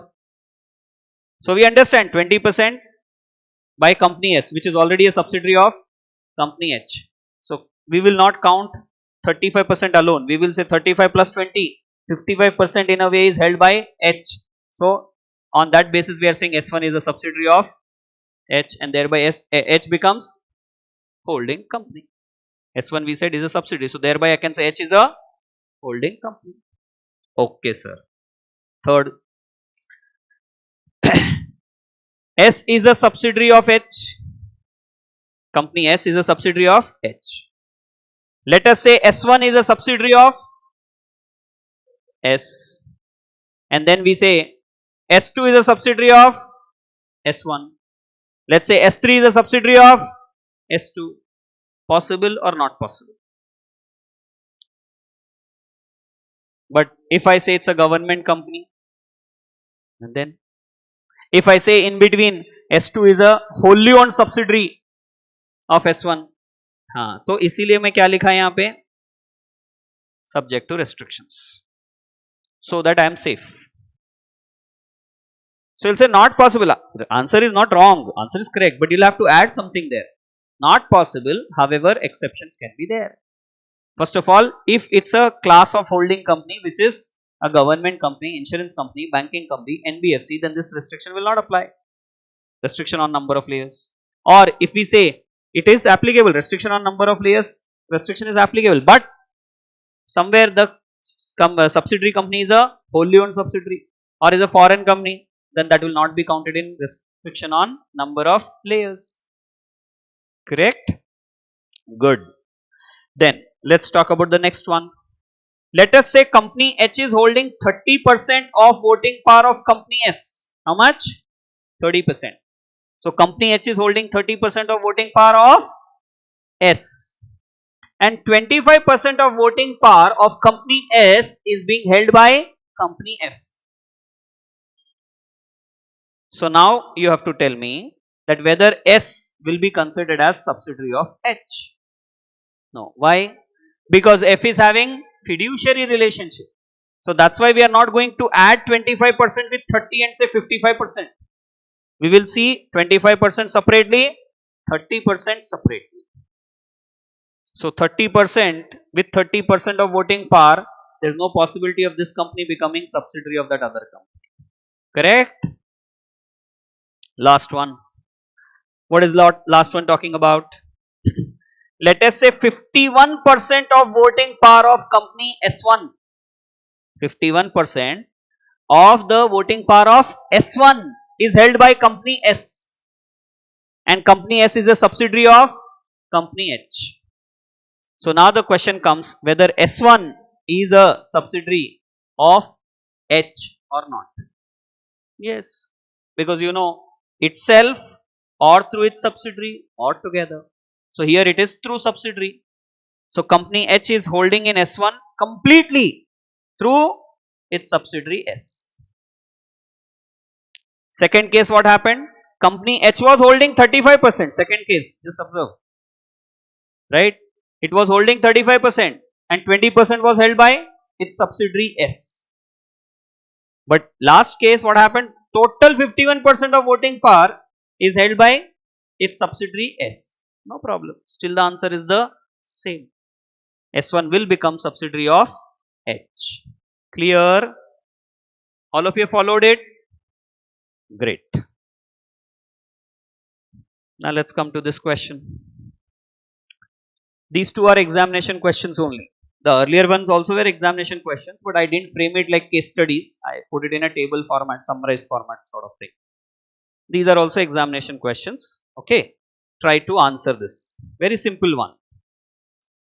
There is this company XYZ which has got 2 lakh equity shares of rupees 10 each. Okay, in their capital structure, what is there? 2 lakh equity shares of rupees 10 each. Okay, sir. Now 60,000 shares are being held by whom? Company ABC. So ABC is holding 60,000 shares of which company? XYZ. 50,000 who's holding? Company DEF. And this company DEF is a subsidiary of ABC. So now tell me, is XYZ also a subsidiary of ABC? Very good. Because what will you do? You will not see this 60,000 alone. You will see 60,000 plus 50,000. That means 1,10,000 out of 2 lakhs. That means more than 50%. And that is voting power only, because equity shareholders will get voting power. So more than 50% voting power is there with company ABC. So thereby what happens? Company XYZ is a subsidiary, and hence company ABC is a holding company. Always first give answer for subsidiary, then come to holding. Chalo, great. Now let's answer the second one. Next one. There is a company called as ACP. Okay, which is having some equity shares, which is having some cumulative preference shares. How many equity shares? 8 lakhs. at the rate of rupees 10 each. So face value of those shares was 10 rupees. Cumulative preference shares 2 lakhs at the rate of rupees 10 each. Okay, sir. Now what happened further? 3 lakh equity shares of this ACP is held by QFP. 1,50,000 shares of this ACP is held by SEP. And this QFP and SEP are subsidiaries of Unique Machineries. Both QFP and SEP are subsidiaries of Now the question is whether company ACP is a subsidiary of or not. How can you say this? Sir, we will not again consider 3 lakh shares standalone, but rather 3 lakh shares we will add with 1,50,000, 4,50,000. How come? Sir, because both QFP and SEP are subsidiary of So we can, that is where add their holding. We did not see separately. We can add. So it becomes 4,50,000 shares out of 8 lakh shares. That means more than 50% of voting power, because equity shareholders will get voting power. Preference exceptionally they get. No sir, cumulative preference shares sir, so we should count that also. That means 4,50,000 out of 10 lakhs sir, 4,50,000 out of 10 lakhs is 45% sir. Are Durmargudu. Why will you look at cumulative preference shares? Preference shares holders will not get voting rights. Exceptionally they might get, but otherwise they don't get. So that is where we need not count that. What we need to see or focus on is equity shares.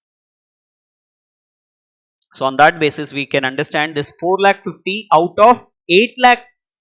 So percentage will be definitely more than 50%. And that's where what happens. This company ACP, I should not have told, no. So company ACP is subsidiary and thereby company is holding company. Don't say first is holding and then you say thereby ACP is subsidiary. Wrong. That will be wrong. Followed? Right, sir. We followed it. Now what is written here? This is section number 19. Sir, why do we need to read section number 19 immediately? Because of a simple reason, that this is also talking about holding subsidiary companies. So we are required to read this. A small section but important one. You tell me, is holding company a member of subsidiary company? Is holding company a member of subsidiary company? Yes, sir. Obviously, if they are having shares, that means they become the member. So holding company is a member of subsidiary company. There is no doubt about that. Yes or no? So if I talk about company H, company S, if I say company S is subsidiary of company H, that means company H is a holding company and thereby a member of company S. Correct? Company S is a subsidiary of company H. So thereby what? Company H is a holding company of company S. That means they are member. Okay. Now the question comes, can company S, which is a subsidiary company, become a member of company H, that is its holding company? Is it possible like this? Do you have 500 rupees by any chance? Mehul? Don't have? Okay. Do one thing. I'll give you 500 rupees note. Okay. Take it and then give it to me. What did I say? Do you have 500? He said no. So I said, Mehul, take this 500 rupees note. This is 500 rupees note. You could see, right? Kumari madam, dikh raha na? 500 rupees note. Arey, example auntie, yes only you should say. Okay. So 500 rupees note. Take this. So he has taken. And now what is he doing? Giving it to me. Because I asked for 500 rupees. Now don't you think it is foolishness? He is taking it from me and then again giving it to me. You wanted, no? Take it. Suppose he would have taken it from Karthik and then given it to me, it would have made some sense. Yes or no? But what did he do? Taken from me and then given to me. Same way, just imagine company H has put in money in company S. If they bought shares, that means they have given money. Company H has given money to company S or not? And now we are saying, can company S purchase shares of company H? Can company S become member of company H? That means company S can give money to H. No, no. It will be foolishness. Arey, company H is investing in S and again S is investing in H. What nonsense is going on? So that's where not possible. However,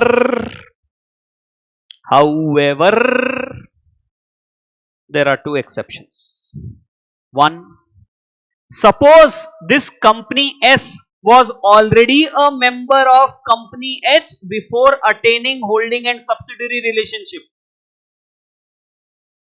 1st of January 2023, they got holding subsidiary relationship.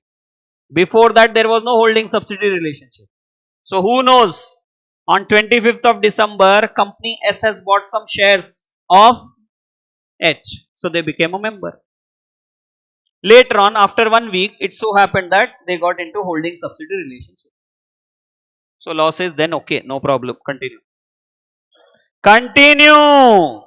No problem, because company S became a member before attaining holding subsidiary. They were not a subsidiary at that time, so it's possible.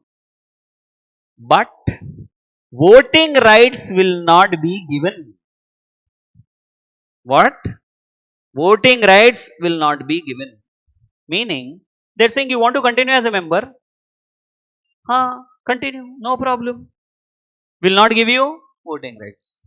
So now don't you think it is like discouraging that company S from continuing as a member of company H? Because if you buy shares, what do you buy it for? Voting power, no? And that only is not given, then is there any use of those shares? No. Suppose now you buy some shares of Tata Steels. Okay, and they say will not give you voting power. Then what will you say? What nonsense. I am a shareholder, I am a member, I am not getting voting power only. I was telling all my friends, family that I am having voting power. I also vote in Tata Steels Limited matters. And now that only will not give me. Then why should I have your shares only for dividend sake? No, I would not like to. Correct or not? So बोल रहे हाथ पैर काट देते फिर जीना है तो जी लो. We'll cut your limbs and then you want to live. It's like that only, no? Voting power is like limbs. Without limbs, can you live? Can you live properly? No. So that's what they're saying. That means in a way, indirectly they are saying, you should leave. You should disinvest. Directly they didn't say, but indirectly that's what is coming out. Like Mama, you ask, Mama, shall I go for a movie? So Mama says, I don't have a problem, but go and ask your dad. That means indirectly Mama has refused it. You should understand. If she wanted you to go, then she'll say, go beta, I'll talk to your dad, no problem, go. That would have been the approach, but she didn't say that way. She said, I don't have a problem, you go and speak to your dad. That's a clear indication you should get it that no, she doesn't want you to go for a movie. But directly she is not refusing. It's like that. Sometimes law will do this. So it's very important to understand implication. That's why I was telling you, understand something. After understanding that thing, you should not stop. You should go for application, implications. That's what we are doing now, no? And then focus on presentation. Because how will people understand that you have understood? How will people know that you know the application or implication? Through your presentation only, no? Which presentation? Come on, written or oral? Both. Wait, क्या written? Oral नहीं, यहाँ पे क्या हर चीज मेरे को लिख के दिखाएंगे आप? Written, oral, both matters. In ICA examination, of course, written. But otherwise, oral also. When you work in in CA offices as an intern, as an article, don't you think you will be required to speak? Your oral presentation also matters. Yes. Okay, sir. Second exception. What is it? Okay, second exception. What is it? They said if company S is becoming a member of company H, that too after becoming a subsidiary. However, that is because they are legal representative for someone, or as a trustee they have to hold some shares of company H, otherwise they don't have any interest. So as a trustee or legal representative, if they are holding shares, is it allowed? Yes, allowed. No problem, allowed. Sir, voting rights, that is also allowed. Voting rights also allowed. Because anyways this company S is not holding for themselves, they are holding for someone else. As a trustee, as a legal representative they are holding. That means trustee means they are holding for beneficiaries. As a legal representative they are holding, that means for some successor they are holding. Am I right or not? So allowed, no problem. Voting rights also allowed. Understand the difference between these two exceptions. One says voting right not allowed, another one says voting right allowed. Okay, so what is section 19? Tell me. Section 19 is putting restriction on subsidiary company from becoming member of a holding company. It says a subsidiary company cannot become a member of a holding company. However, if that subsidiary company has become a member of that holding company before attaining subsidiary holding relationship, it's allowed, they can continue, but without voting rights. Second exception is the subsidiary company can become member of holding company as a legal representative or trustee, and that time voting rights also will be allowed, will be continued. Understood the reason, logic behind that? No? So this was section 19. Sir, what did you write? On the right hand side we could see something there. Company limited by shares, or limited or unlimited guaranteed. Company with shares, company limited by, guarantee without shares or unlimited guaranteed. Okay. So what I have written there is, suppose this company H which we are talking about, it's an unlimited guaranteed company or limited guaranteed company without shares. Without shares. Then how will company S become member in company H? See, if I would have asked you that company H is a company limited by shares and company S wants to become member of company H, how will they become? By purchasing shares. But suppose shares are not there. Company H is a type of company where there is no share capital. It is limited guaranteed company without shares or unlimited guaranteed company without shares. Then how will company S become a member in company H? Other route. So that is where it is written. In any form, they will get the interest of member in any form. Then they will be members. And as you said, guarantee. By way of subscribing to guarantee. Or any form. Let there be any form by way of which they can become member. So don't think that if shares are not there, one cannot become member. They can become member in any form. The point is membership. The point is not shareholding here. The point is not shareholding. So don't restrict yourself to shareholding. Generally, anyone will think of member means shareholder. Member means shareholder. But there can be companies without shares. So they will not have shareholder, but still they will have members. So that's where they had to clarify this, and they've clarified. Very simple point, but obviously important from practical point of view. Okay. Now you need to answer this question. Can a company have more than one subsidiaries? Yes. We discussed now already. Can a company have more than one layers of subsidiary? Yes, but subject to two and subject to some exceptions and all. Now my question is not that.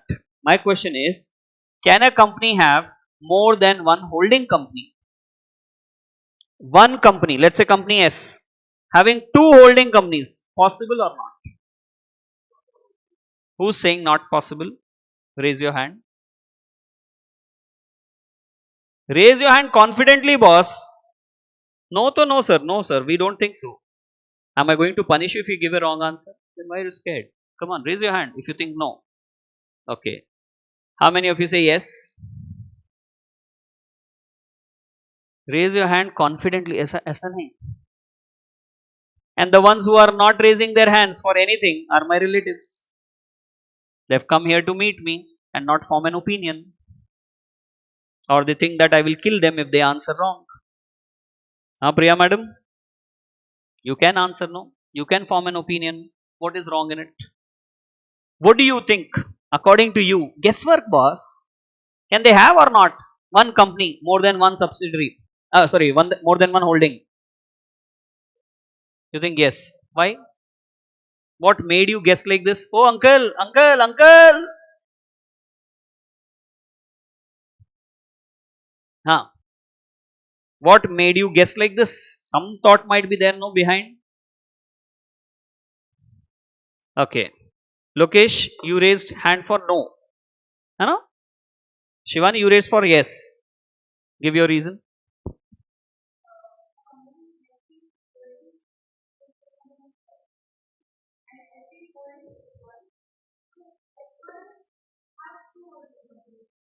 Okay, very good.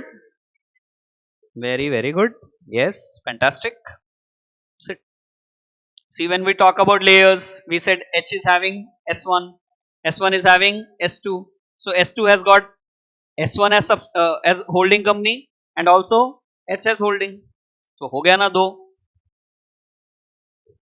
Ultimate holding company, ultimate parent company is H.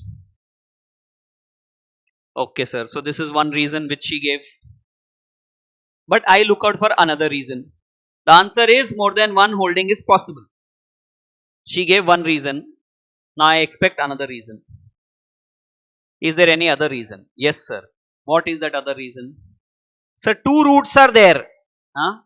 Two routes are there to make a company a subsidiary. One is more than 50% of voting power. More than 50% of voting power. That way a company will become subsidiary. Other route is controlling the composition of board of directors. So who knows company H is having more than 50% of voting power of company S. That's why company S has become subsidiary of H. Now there is another company company K, which is controlling the composition of board of directors of company S. Company S is saying we'll appoint you as director only if you are an employee there in company K. Only if they nominate, they favor you. That means now company K is controlling the composition of board of company S. So company S is a subsidiary of even company K. So company H is also holding company. Company K is also holding company. So there is a possibility of this sort. So this was clarified again by the department itself. There is a possibility that a company may have more than one holding company. I'll not say two. I'll say more than one holding companies. Rarely होता, but possibility तो है. हमको भी मालूम नहीं होता, उसका remote chance है. But then possibility है, no one can rule it out. Next question, okay? 20th of March. No, what? 20th of March date I put, no? So 20th of March 20, I'll go with the same date. What happens? Company S invests in company H. 21st of February 21. Company H invests in company S and makes company S its subsidiary. So when are they getting into that holding subsidiary relationship? 21st of Feb 21. Not on 20th of March 20.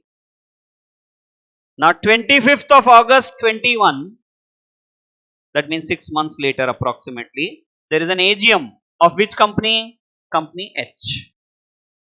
Not company H. Sorry. Should I say company H? Yes, sir, company H only, because my question is like that. So company H. There is an AGM of company H. Company S is a member of company H. Will they get voting rights in that AGM? Is the question. Arey boss, company S purchased shares invested in company H before attaining holding subsidiary relationship. So what's wrong? They can continue. Yes or no? Yes, sir, they can continue, but without voting rights. We've discussed it, no? Just because I'm trying to put some dates and some details there, some masala, will you get confused? No. So company S, which became a member of H, that too before attaining holding and subsidiary relationship, can continue with that membership, no problem, but they will not get voting rights. Acha, suppose I say on 25th of March 2021, 25th of March 2021, company S wants to become a member, wants to purchase shares in company H. Is it possible? Good. That is not possible. But if they were having before membership, that is okay. They may continue, but without voting rights.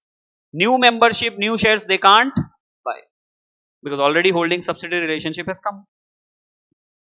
Okay. Now let's come to the next one, which is associate companies. Sir, only 2 minutes left, sir. Don't worry, 1 minute, this will be over. 2 clause 6. 2 clause 6 defines associate company. Just listen to me now carefully. Just for a few seconds or minute. Let's say there is company A. Company A. More than 20% or equal to 20% of the voting power of this company A, if I say is held by, let's say company H, then this company A will be called as associate company of company H. We will say there is a significant influence of company H on company A. Then it is associate company. Acha sir, so if it is more than 50% of voting power, then it will become subsidiary holding, and when it is 20 to 50, equal to 20 also, no? So 20 to 50, then it is associate company. The moment you say more than 50, what will happen? Subsidiary it will become. So इतना समझ में आ रहा है आपको? 20 to 50 है तो associate, more than 50 subsidiary, almost 100% then wholly owned subsidiary. Very good. Less than 20%, nothing. Clear? So now read this. Suppose significant influence is there and it is not a subsidiary company. Obviously, no, more than 50% means subsidiary. So if it is subsidiary, it will not be called as associate. Includes even joint venture companies. So any joint venture companies and all also will be called as associate companies. So now question comes, what is significant influence? So they've defined it. 20% or more than 20% of total voting power or control or participation in business decision. That is voting power only ultimately, if you understand. So if they have 20% or more than 20% of business decision making power, that means voting power. That means they are having significant influence. So if they have significant influence, then this company is called as associate company. So what is that other company called as? The other company which is having significant influence, what is that called as? So you'll say, sir, we'll go to 2 clause 46. But 2 clause 46 says, if a company or body corporate has got subsidiary or subsidiaries, then it is holding company. But here we are not talking about subsidiary or subsidiaries. Here we are talking about associate company. So what should that other company, in my example company H I was saying, what is that called as? Investor company. What will we call it as? Investor company. Actually there is no name. We have given the name to them. They have not given any name. We have given. Practically if you ask people, they'll say investor company, and this is associate company. Sir, why didn't they give the name? Because see, if company A is associate company of company H, then company H is also associate company of company A. If I am associated to you, you are also associated to me. So they were thinking that way, but we were facing a problem. We said if both associate we call, we'll get confused. So we said, okay, let's call company A as associate and company H as investor company. There will be no confusion. So who's having significant influence? Investor company is having significant influence. That's where I've written it for you. If you just see, if company A, company H is there and they don't share subsidiary relationship, But still if I say there is significant influence of H on A, then A is associate company. Then what is H called as? So as we said, we will call it as investor company, not holding company. Clear? Sir, what is joint venture company? So they say joint venture means what? A joint arrangement whereby the parties have got joint control. Okay, they have got joint control over the net assets, over the rights. Okay, sir, we know this. We have read in accounts also. Same definition. They have not changed it. Joint venture, you know, right? Come on, guys. Joint venture, you don't know? You know it. So that's what. And then again, circular has stated that while classifying this or while categorizing this associate company, don't consider fiduciary relationship. Like for subsidiary, they said. Same way for associate also, fiduciary relationship will not be considered. Sir, why did you sorry. Why did you complete this associate company? We would have taken it tomorrow. See, we were discussing on the basis of control, there are three types: holding, subsidiary, associate. That's why I completed. Like yesterday, membership, public, private, OPC. Same way today, control, holding, subsidiary and associate. So how many types of companies are over? Come on, guys. Public, private, OPC, holding, subsidiary, associate. And then company limited by shares, guarantee and obviously unlimited guarantee. This is what we completed, correct? Ye ho gaya, ye ho gaya, ye ho gaya. So now when we meet next, we'll be obviously discussing foreign companies, listed companies, government companies, like that, the other types of companies. Please revise whatever we have discussed.